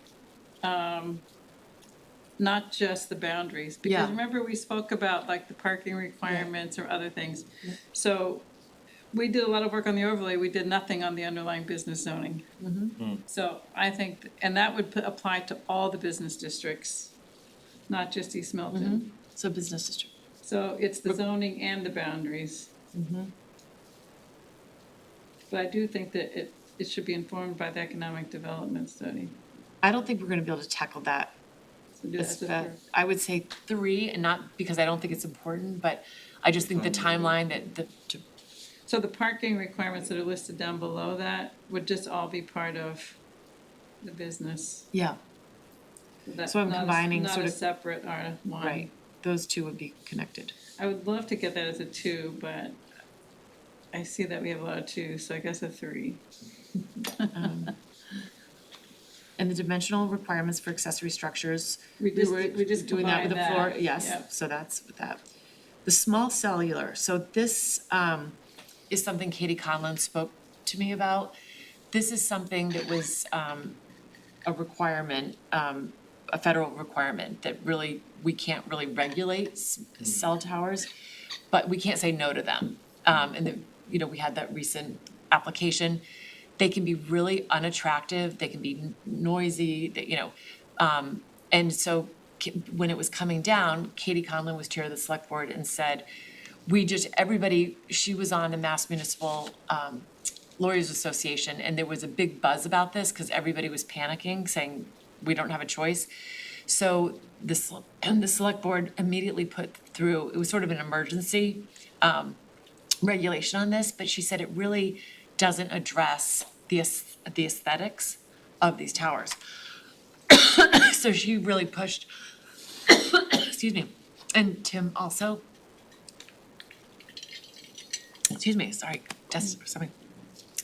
And Tim also had said this is something that the select board had wanted to do at the time.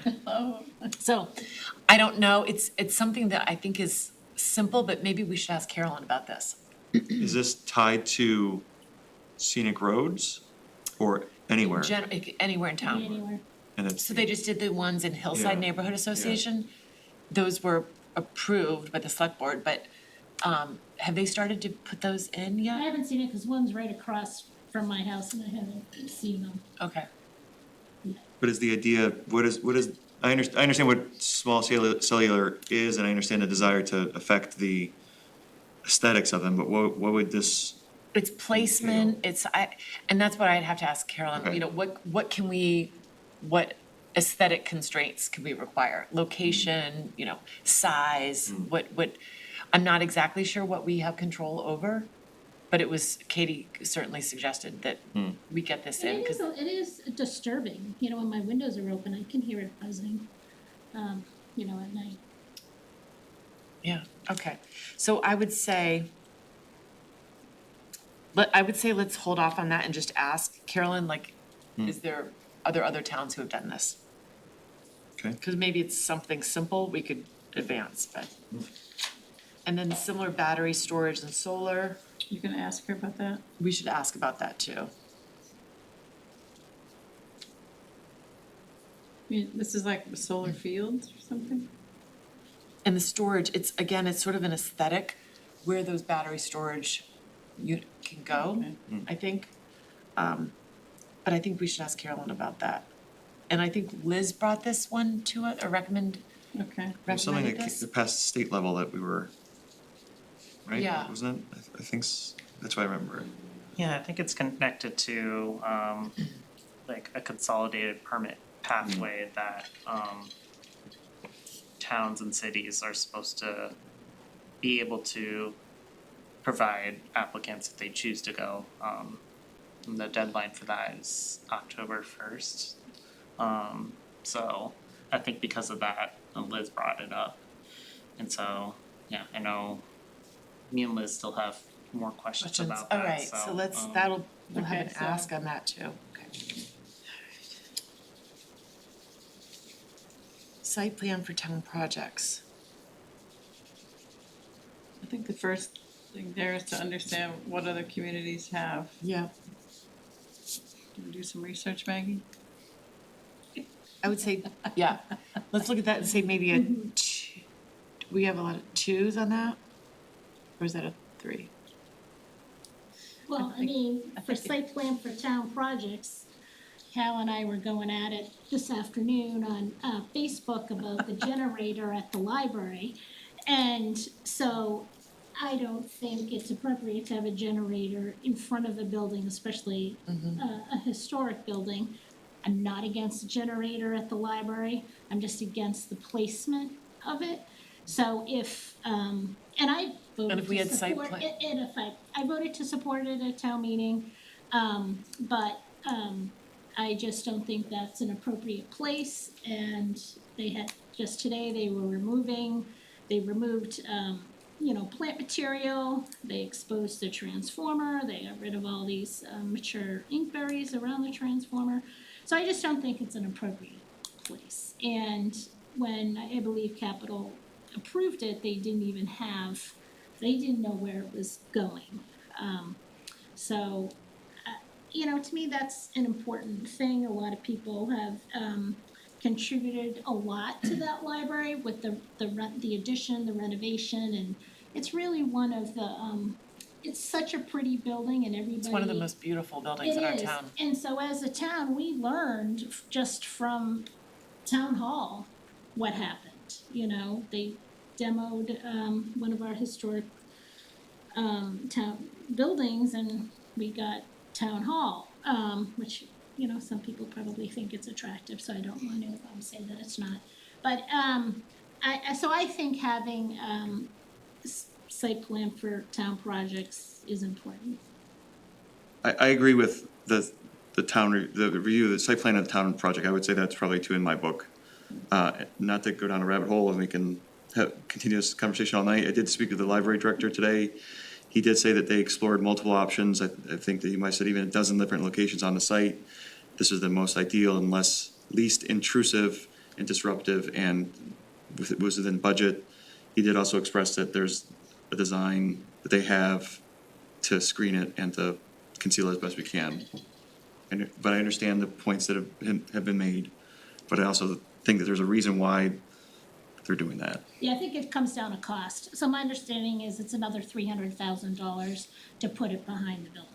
And So to disrupt the parking, to dig that up Yeah, and, so right. I do, it comes down, like everything in life, it comes down to the finances. So the question I would have on the site plan review is, how binding is it? And like what, is it advisory? But even advisory, I think like when we reviewed the fire station, I don't remember if it was the planning board or the master plan implementation committee, because they came to both, but I think it was the MPIC, because they were only thinking about that project and nothing beyond it. And, it's part of a, civic complex here. And we had made the suggestion, well, there should be a sidewalk that connects the Council of Aging to Town Hall. And, they can, and get to the basketball court. And I was by last week, and there was a class going on in the basketball court from the Council on Aging. But it's simple things like that, which don't necessarily have to cost a lot. I mean, it's not about, the task of the building committee, which is much more, obviously, more informed, but just to kind of think about the A things big, that, like, whole picture Yeah. kind of. whole right, picture yeah, beyond yeah. their project. And it might yeah. not be, maybe we asked Carolyn about this, because maybe it's just simple language that gets added to our current site plan review. Yeah, so that's why I don't Amending that know. bylaw to incorporate town, Yeah, And early enough, I've heard you Right. guys make comments that perhaps the fire building Yeah, did come it in was here, but it was pretty pretty far late. along. To have it come in pretty earlier in the process. right? well, we haven't reviewed Atherton and we didn't review East Milton.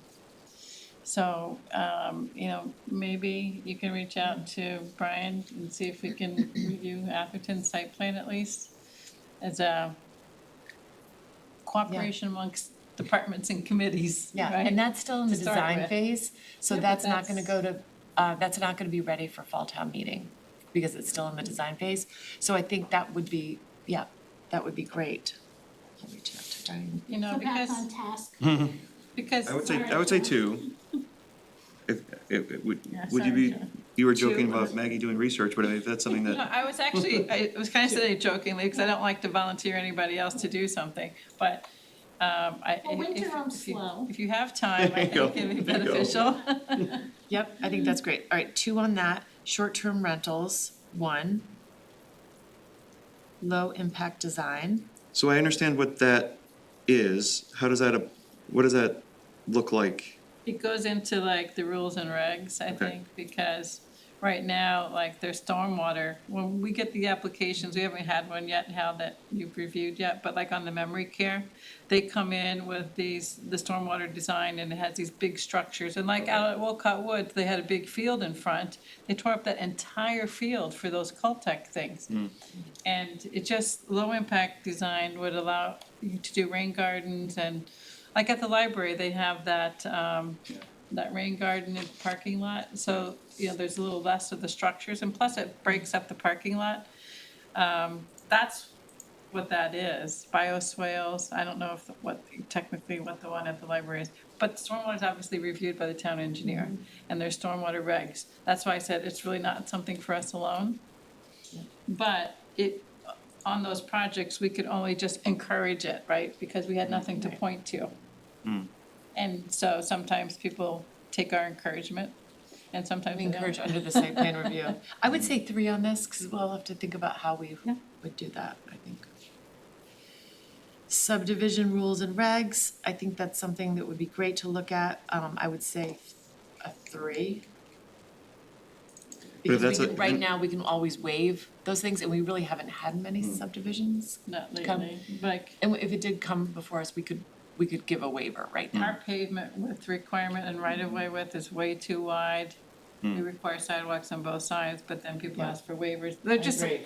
those, I agree. like all that pavement, when we say we want tree canopy, well. And street trees, I don't remember the requirement there, but like Boston now is requiring street trees to provide shade on sidewalks and impervious areas as much as possible. So if you were gonna plant trees on your property, they say, move them closer to the property line or into the sidewalk so you can get cover. So that's another thing, that the dimension between the tree and the pavement should be looked at in our standard section I had under a that. customer today come up because his project is in the seaport, so he was looking for sizable trees. And it's a big project, 'cause they have to they're replacing trees and they have to, pull out the grates and possibly remove some, concrete to accommodate. Cause so they're going larger, so I mean, really, it's not on this list, but we need a tree bylaw. Yes, Put it on the list. Yeah. let's add, we should, You know, and their requirement, I mean, Meredith did love it, they And were Newton looking has for a grid. Princeton elms, you know, at least 15 feet in oh, height. good. Where is So, this? It was in the Seaport, Okay. and, so I think they're being Need a tree. required to go bigger, and so they start And Newton, off- we know, has a really good, Yeah. really strong yes. tree bylaw. Yeah. I think that was Ellen Anselone who did mention that one. Okay. Boston also, has new tree regulations. So like if you're doing a project and they have you calculate your, total caliper of tree being removed of a certain size, I think it might be 8-inch caliper, 6-inch caliper. And then if you're not replacing that amount, you have to, contribute to a fund that puts trees elsewhere in the city. So, I know that Conservation Commission has something like that, but we've talked about whether, But their jurisdiction is only conservation land, Right. yes, so I, this would be a priority, I think this would, but that, would that come under a separate bylaw, or does it come under the Low impact. low Is that what it- impact, or does it get tied I together? think it could be specific Yeah, I to think it could be trees. separate, Okay, I think Newton's is separate. so subdivision rules and regs, what number did you give them? 3. It's been on my list for 10 I years. know, it's, and then tree bylaw, I would move that up to, Scenic roads is at least. and scenic roads, that's been a problematic, we don't have any fines, we don't have a clear, it's very vague. That's only us, so that could be a 1, that doesn't have And to his- go to town meeting. Yeah, and historical commission usually makes recommendations on that Right, to the planning board. So it goes to the historical commission and to the, Let's make it a 1. I think we can do, It's been on there for 10 Scenic roads, I years. think we can make it a 1, I don't think it's a big, yeah, I don't think it is either, large amount of work. and I bet Carolyn has a good one, so. And the tree bylaw, you wanted to make a 1? It'll be 5 1s. How many 2s do we have? 1, 2, 3, 4, We have 4 2s. 1. Tree bylaw could be 2, That could be 2, since it's yeah, it's tree new, bylaw we could be could, 2, Yeah. yeah, I think get ahead, maybe that could be fall of next year. yeah.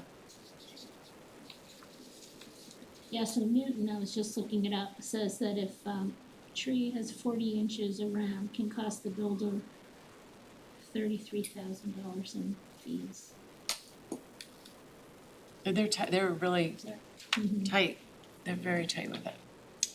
Something that's not on here, but when I was looking at the MBTA community zoning for the parkway, for the Brook Road, we incorporated in there, that design guidelines could be developed.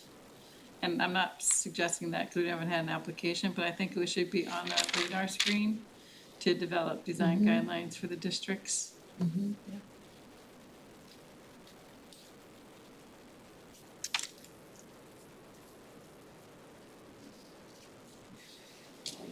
I think that's a good 3. It's a 3, yeah, unless we start getting some applications that we see some things that we want to address it sooner, Right. but.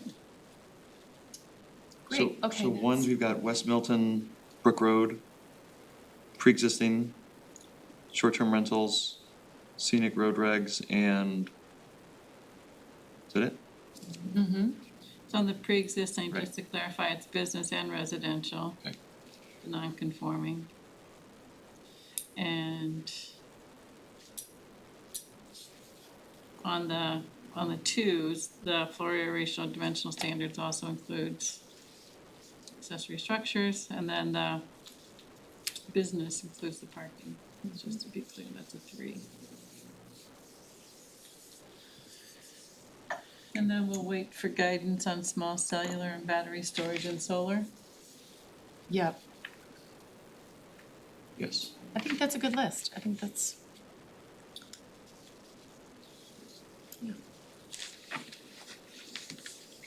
can I just show you what I did, just not to go in a lot of detail, but I just want to highlight what I sent late today, quickly on Yep, Brook Road? yep. Okay, so it won't, I won't get into a ton of detail. Because I think that when Liz and I we were talking, thought it was 3 units per acre, and if it's 30, then maybe we could work with that developer on the town, because I love the idea of the townhome There you go. concept, because I think we're put it up we're in missing here? that sort of housing type in Milton, So, where people want their own individual Well, Cheryl, front if you're doors. talking Can to you the pass this around? developer, Yeah. tell I'm them- not, I haven't know, talked but to tell them them. the style I envision there is limited. It was very classic what I saw. That's what, Sorry. Three like, plans and that's what I three, kind of like. and 3 of these. So- I have 1, 2, 3 of these, yep, so let me Three pass. of these. Let me see, add that Maggie, and I have 3 of Three those. this. Okay, Yep, so let me No, take I have 1 and three pass of these. those down too. all right, And Cheryl, Like the pizza? Monty, are you able to pull that up? yeah. The whole, The whole building, set, the yeah. whole, it's all white, it's Oh, a yeah, white yeah, classic yeah. New England It's very, yeah, oh, well, that was one of the ones that would, at the art center, that's what they said. yeah. Okay, so I just wanted Are to. you sure this is under that, the 30 units per Yeah, I acre? looked, well, all right, so you really want to, Monty, can you go to the Town of Milton website, the GIS? And then, here's the MBTA zoning. I pulled this off today, and the Parkway sub-district, the Blue Hills Parkway Corridor sub-district has units per acre of 30. I'm gonna look at the chart. Yeah. I'll show you the map when Avanti brings Okay. that up. There we go, and So But this is only what, 16,000 square feet, it's not an acre. right, so that's, you back it out and it allows 11.5. But what I wanted to show is here, okay, so that's you, yeah. is that the website? no, this is just what you printed, let me go to, If you could go to the website, it'd be useful to see this tool, which Alan Bishop added, which is great. It's a layer for the districts. go to this one. Are they talking about combining lots there? Well, I mean, No. with the foodie and the the service station? No, that would only be on, what was the Knights of Columbus? so you see, And the- Next to it. you see zooming in there. That green is the Blue Hills Parkway sub-district. And it includes this property, the Brook Road property. You could just scroll down a little bit more. It's right there, Bird, yeah. Oh, sorry, did I, Do I Yeah, pan up there, Brook Road, a little bit further down there. further down, okay. right there. Yeah, right there. Okay, so that's the Blue Hills Parkway and, Not in green. well, No, it's right It's here. over- it's number 9. It's right here. Number 9. So this was the old house that was a mess, and this was the Knights of Columbus right I'm just showing that that's the district, but if you look at this And that's- map that you have here, it's number 9 Thatcher. Yeah. So it has the old Knights of Columbus and the house is Meredith Sads. So that property is zoned RC, so single family. And the requirements, are what's allowed under single family is 1 unit, 7,500 square foot minimum lot size, frontage of 75 feet, which this property doesn't have. And then it has the front yard setback at 20 feet, rear at 30, and sides at 10. Heights at 2.5 feet, 2.5 stories and 35 feet. Then there's a Brook Road overlay, but it has a minimum lot size of 20,000 square feet. That's why it's in red on my spreadsheet. it doesn't conform, and it's a frontage requirement of 150 feet. So the reason that those things are off now is when the zoning was written, it contemplated that you would include 3 Laurel, which is to the right of this property. So you can't use the Brook Road because it doesn't meet those requirements. So you can't do single family because it doesn't have the adequate frontage. So then you go to the MBTA overlay, and it's, as you said, Maggie, 16,655 square feet, which would allow 11 and a half units by math on the acreage, on the density. The minimum lot size is 6,000, which this has, the frontage 50 feet, which it has. And then the setbacks, front and rear of 20 feet, and the sides, a sum of 20, minimum of 5. So it could be 5 on one side, 15 on the other, it could be 10 and 10. There's an FAR requirement in the MBTA communities of 0.5. So you could do 8,328 square feet. And then there's a 50% open space requirement. So that would be the same number, 8,328. And you can do 2.5 stories and 35 feet. So I think the controlling dimensional standard here is probably the FAR. You would have some pretty small units, some very small units, with 8,328 square feet and 11 units, so. So what's that? So that's it's in what the they want to 700s. do is 7 units, is what, they wanted 7 townhomes. So, So it's, So they would have to make sure they meet the setbacks, and if they can't meet the and I setbacks. think they were in the setback, I think their setbacks were fine. So then. So we if should the- really have this conversation when Yeah, Liz is here, yeah. because she has the exact. So that's, I just, proposal.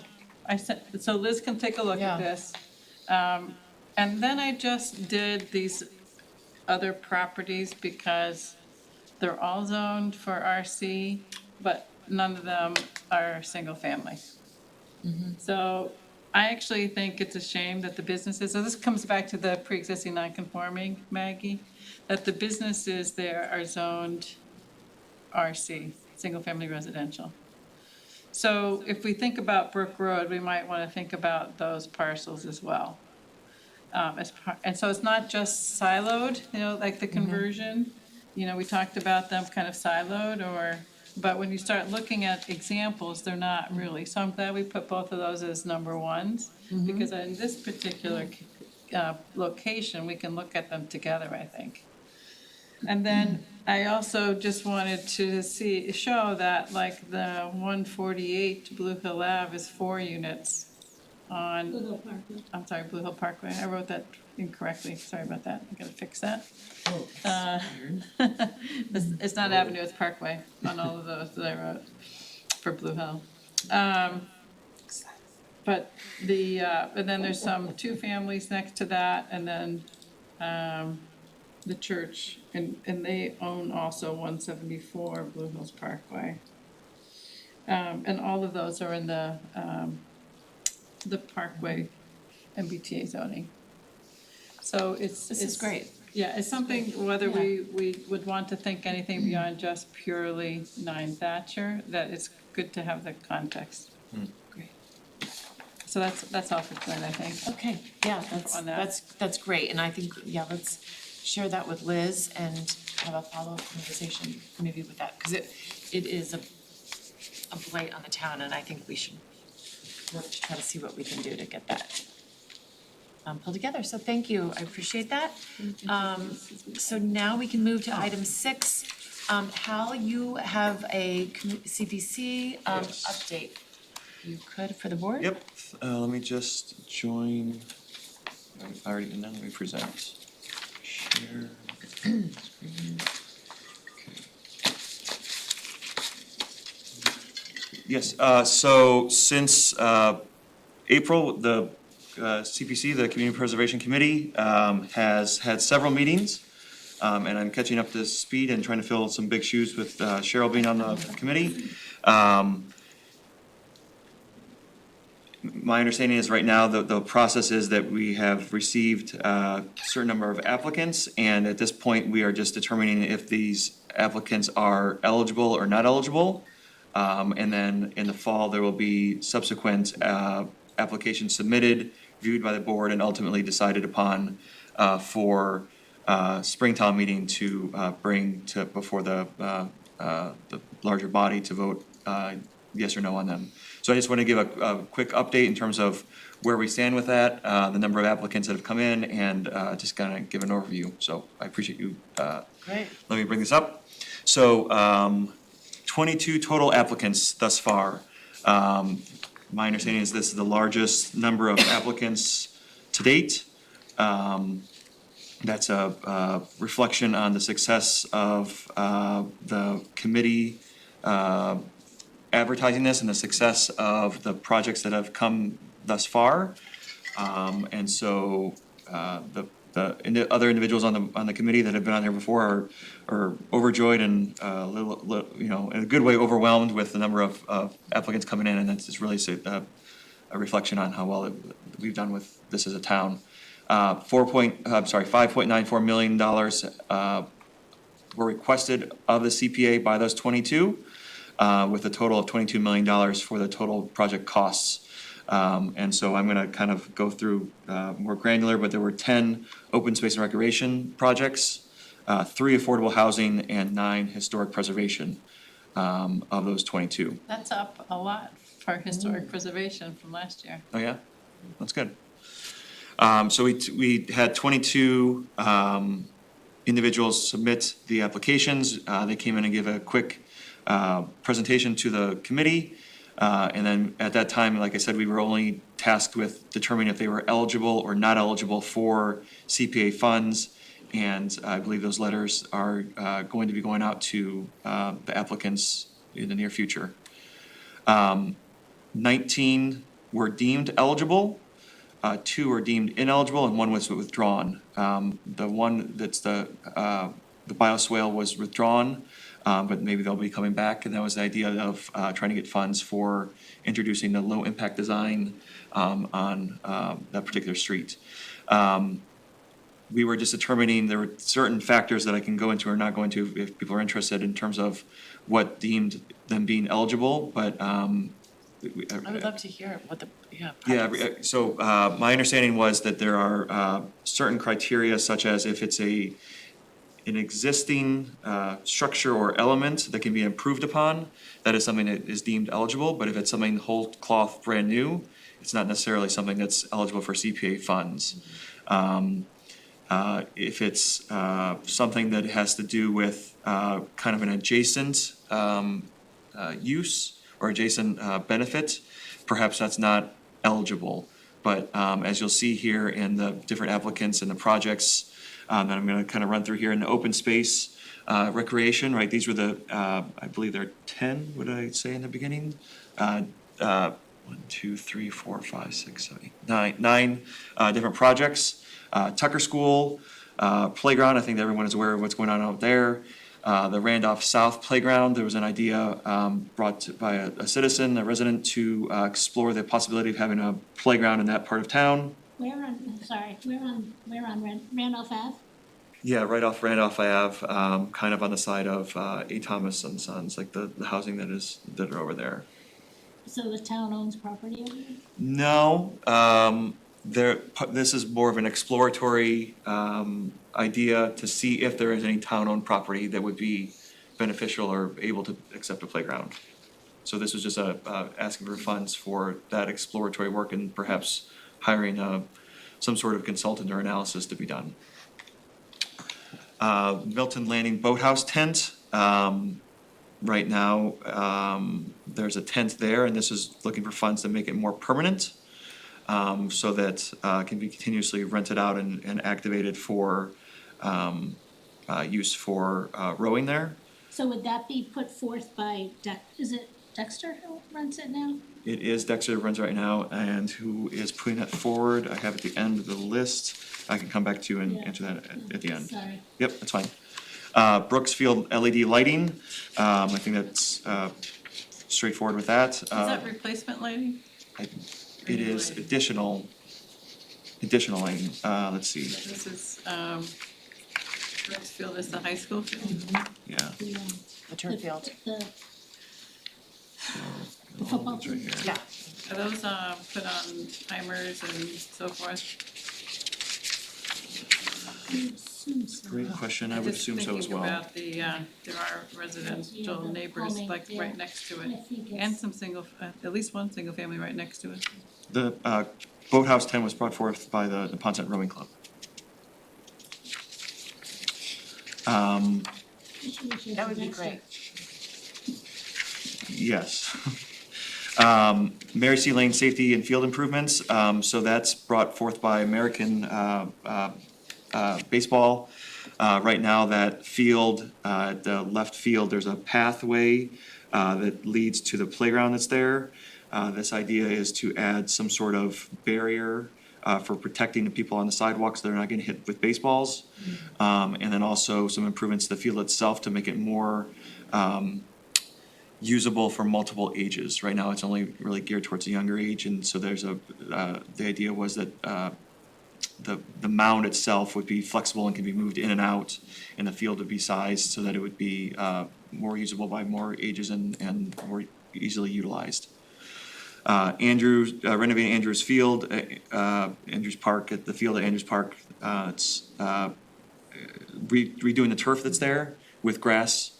Open Space Preservation Trust Fund, I believe that this is what you're This referring is to. the Concom's coming Yep. back, because they were denied the last time, Yep. this is a different, yeah. Geofield Phase 2, so this is brought by, I believe, Parks and Rec, to further enhance the facilities that are there for softball. And then Pagoda Circle Restoration Project Phase 2. So I believe that Phase 1 was something where they did kind of an analysis. This is coming back for further funds to start implementing some of those. Geofield, is that turf or is that grass? Geofield is turf, but it's not affecting that. Adding another turf field? No, it's, I believe it's, stuff with the dugouts, with the press box, with the ADA ramp. Let's see. Regrading of hillside and options to improve slope and grade for stair opportunities, ADA ramp improvements, built-in spectator seating, open press box, and open concession area. So it's improving the user experience. And again, these are not approved necessarily, these are just the Understood. ones that are eligible, yep. can I ask a question about these playgrounds? Yes. Could you ask them if they could do natural colors? Not like aqua, like Peverly Park, it's like aqua slide. So here we have a Concom piece of property. And so I think the colors of the equipment should be natural looking, not like yellows and oranges and aqua color. I can They pass should it along. sort of disappear into the landscape and not Pass it stand out. along. Yeah, okay. Thanks. Affordable housing, so Miller Ave capital improvements. So that's the Milton Housing Authority? Yes. That's Yep. great, that's very needed, yeah. I believe, again, at the end, I have a tabulation of all the amount. I believe this was 150,000 off the top of my head. And the big thing is, I'm forgetting the gentleman's name who came in, Leo? Earl Fay? Earl Fay, yes. Right, he spoke at town meeting and stated that every dollar that the town gives, I believe it's 2.5 that the state will match, something along those lines, so. That's great. And I know that Miller Ave, did just get a bunch of money, which is needed. I think they get like $600,000. Yeah, So I've been a huge supporter of Milton Housing Authority, and I would love to see them expand and even request more money to buy additional properties around town. Cause I know I think we talked about having a two-family on Tucker, and so they have 2 units, Tucker Street. And it's a 2-unit, and they have not been available to be rented out because they needed like new plumbing. Conditions of The the condition, property. and so it's unfortunate, and I did say this to Earl at one point. I said he kind of needs to do a little bit more public outreach with all the contractors we have in town. that perhaps, there could be opportunities for, small contractors to give back. Even I've been to Miller Ave somewhat recently, and they talked about the flooring in their gathering area. It's like this linoleum that's been down for, 50 years. So again, it just requires, outreach and have a couple contractors for a day come in and just lay down some new linoleum. So I think we should, again, I don't know that much about Milton Housing Authority, I've just sort of started becoming familiar with them. But I think, we need to support them as much as possible. Well, certainly Earl made a good case at town meeting. Yes. Really, really good. Affordable Housing Trust, again, I think that's been a one that's come back several times for this affordable housing. And Winter Valley Solar Lighting, looking to add site lighting with some solar lights within the parking. Abutters. Abutters, because, Winter Valley and then the hospital's really gotten a ton of new lighting with their new parking, and then you're gonna have the memory care. On the memory care, we asked them to, have controls on the lighting so that it can be dimmed down at night and then activated by activity. Because, like, their new building is very close to, like, a direct abutter. That people mostly don't know because it's kind of set back, but there are still abutters everywhere in Milton, right? And so I just feel like lighting is so bright now, and you need controls to dim it down, and they can be dimmed down at night. And then activated by use. Yeah. So that would be one of the things, Hal, that feedback that Okay. I hope you would. Winter Valley is such a great neighbor to have in town. My grandmother lived there for close to 20 years, and they're, I think, just such a great organization that I think they probably would be receptive to input. Yes, totally. I will make sure to raise those comments when they come back for the application in September. And then finally, the historic preservation, so Atherton Fire Station. Oh, sorry, Sean, yes. That's okay. I thought you might have been near the end, but is there a sum of money that's available? Yes, you're beating me to the punchline, Sean. Yes, I have a slide at the end. I'll be patient. All right. Thank you. I'll go through these. Historic preservation, so Atherton Fire Station, we're aware of what's going on there. And as Meredith suggested, they're not gonna be for fall town meeting, but maybe February special town meeting they'll be ready. Milton lockup slate roof repairs. I know that previously the CBC has funded, brick repair, I believe there, and maybe perhaps the window Windows, replacements. yep. And so this is just then, I believe that work is finally commenced or is just about to commence. And then this is continuing along that with the slate roof. Forbes House came to us with a very nice presentation with some historic structures they're looking to keep, refurbish and, keep with us for another hundreds of years. The stabilization of the historic 1879 receiving tomb at the cemetery, which is very cool. Right now, that's where they used to bring the bodies and they would store them there before they were buried. Now it's empty, and they're just trying to stabilize that so it doesn't collapse. Olmsted landscape assessment, so understanding what historic homes and landscape and gardens were designed by Olmsted and his firm, and just trying to take a survey of those and see which ones were previously here and which ones are still with us today. And then perhaps there could be a phase two. That's a great Who's the applicant for that one? Historic. I think it's Steve. Jackson. And are they No, it's looking at other landscape? Steve O'Donnell. It's Steve like, O'Donnell, Steve O'Donnell. like Spalding Garden or the garden up at the McGinley Mansion, so. It would be, I guess they could look at that. They could. It's This is- not Olmsted specific. Yeah, this is specifically with Olmsted and his firm that came after that. Yeah. Suffolk resolves house window replacements and restoration. Right now, those windows are in great disrepair and they want to come back and repair them. restoration of Pine Grove at Winter Valley Phase 2. This is Pete, and that's, which is also in Olmsted. This is a garden, right, yep. Marita. Yep, he did a lot of And research Marita, on that. Monuments of historic marker restoration, so this was, existing town, historic markers around town that could be refurbished and replaced if needed, or just spruced up. And then Blue Hill Parkway historic markers, so this would be a brand new, markers along the Blue Hill Parkway, just to kind of, celebrate that wonderful piece of town. It's great. Then finally, just next steps. So Sean asked, there's about $1.2 million of CPA funds available.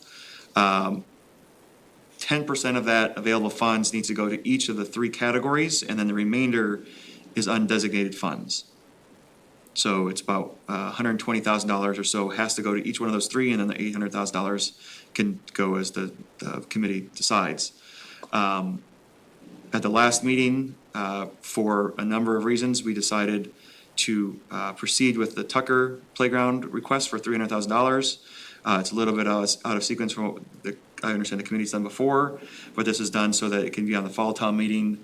They can get all the funds ready so that they can start construction come summer next year while the kids aren't in school. If they missed this deadline of the fall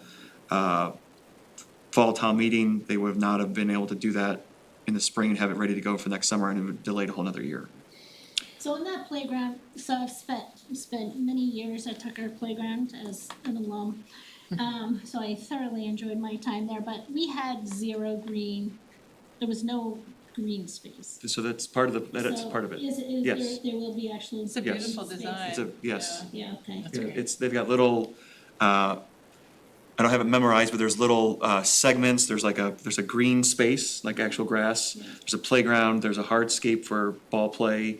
There's like a little built-in, not an amphitheater, but like some stepped seats so that people can perform, like plays or whatnot.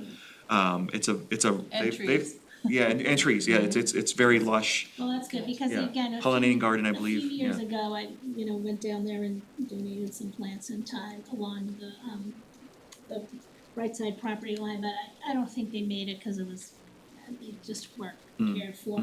It's, has always been a very hot site, a lot Yes. of asphalt, so Nice to having. have Not a lot of trees. asphalt in this Yeah. design, yeah, okay, it's, so that's good, yeah. and also, paying attention to the color of the equipment.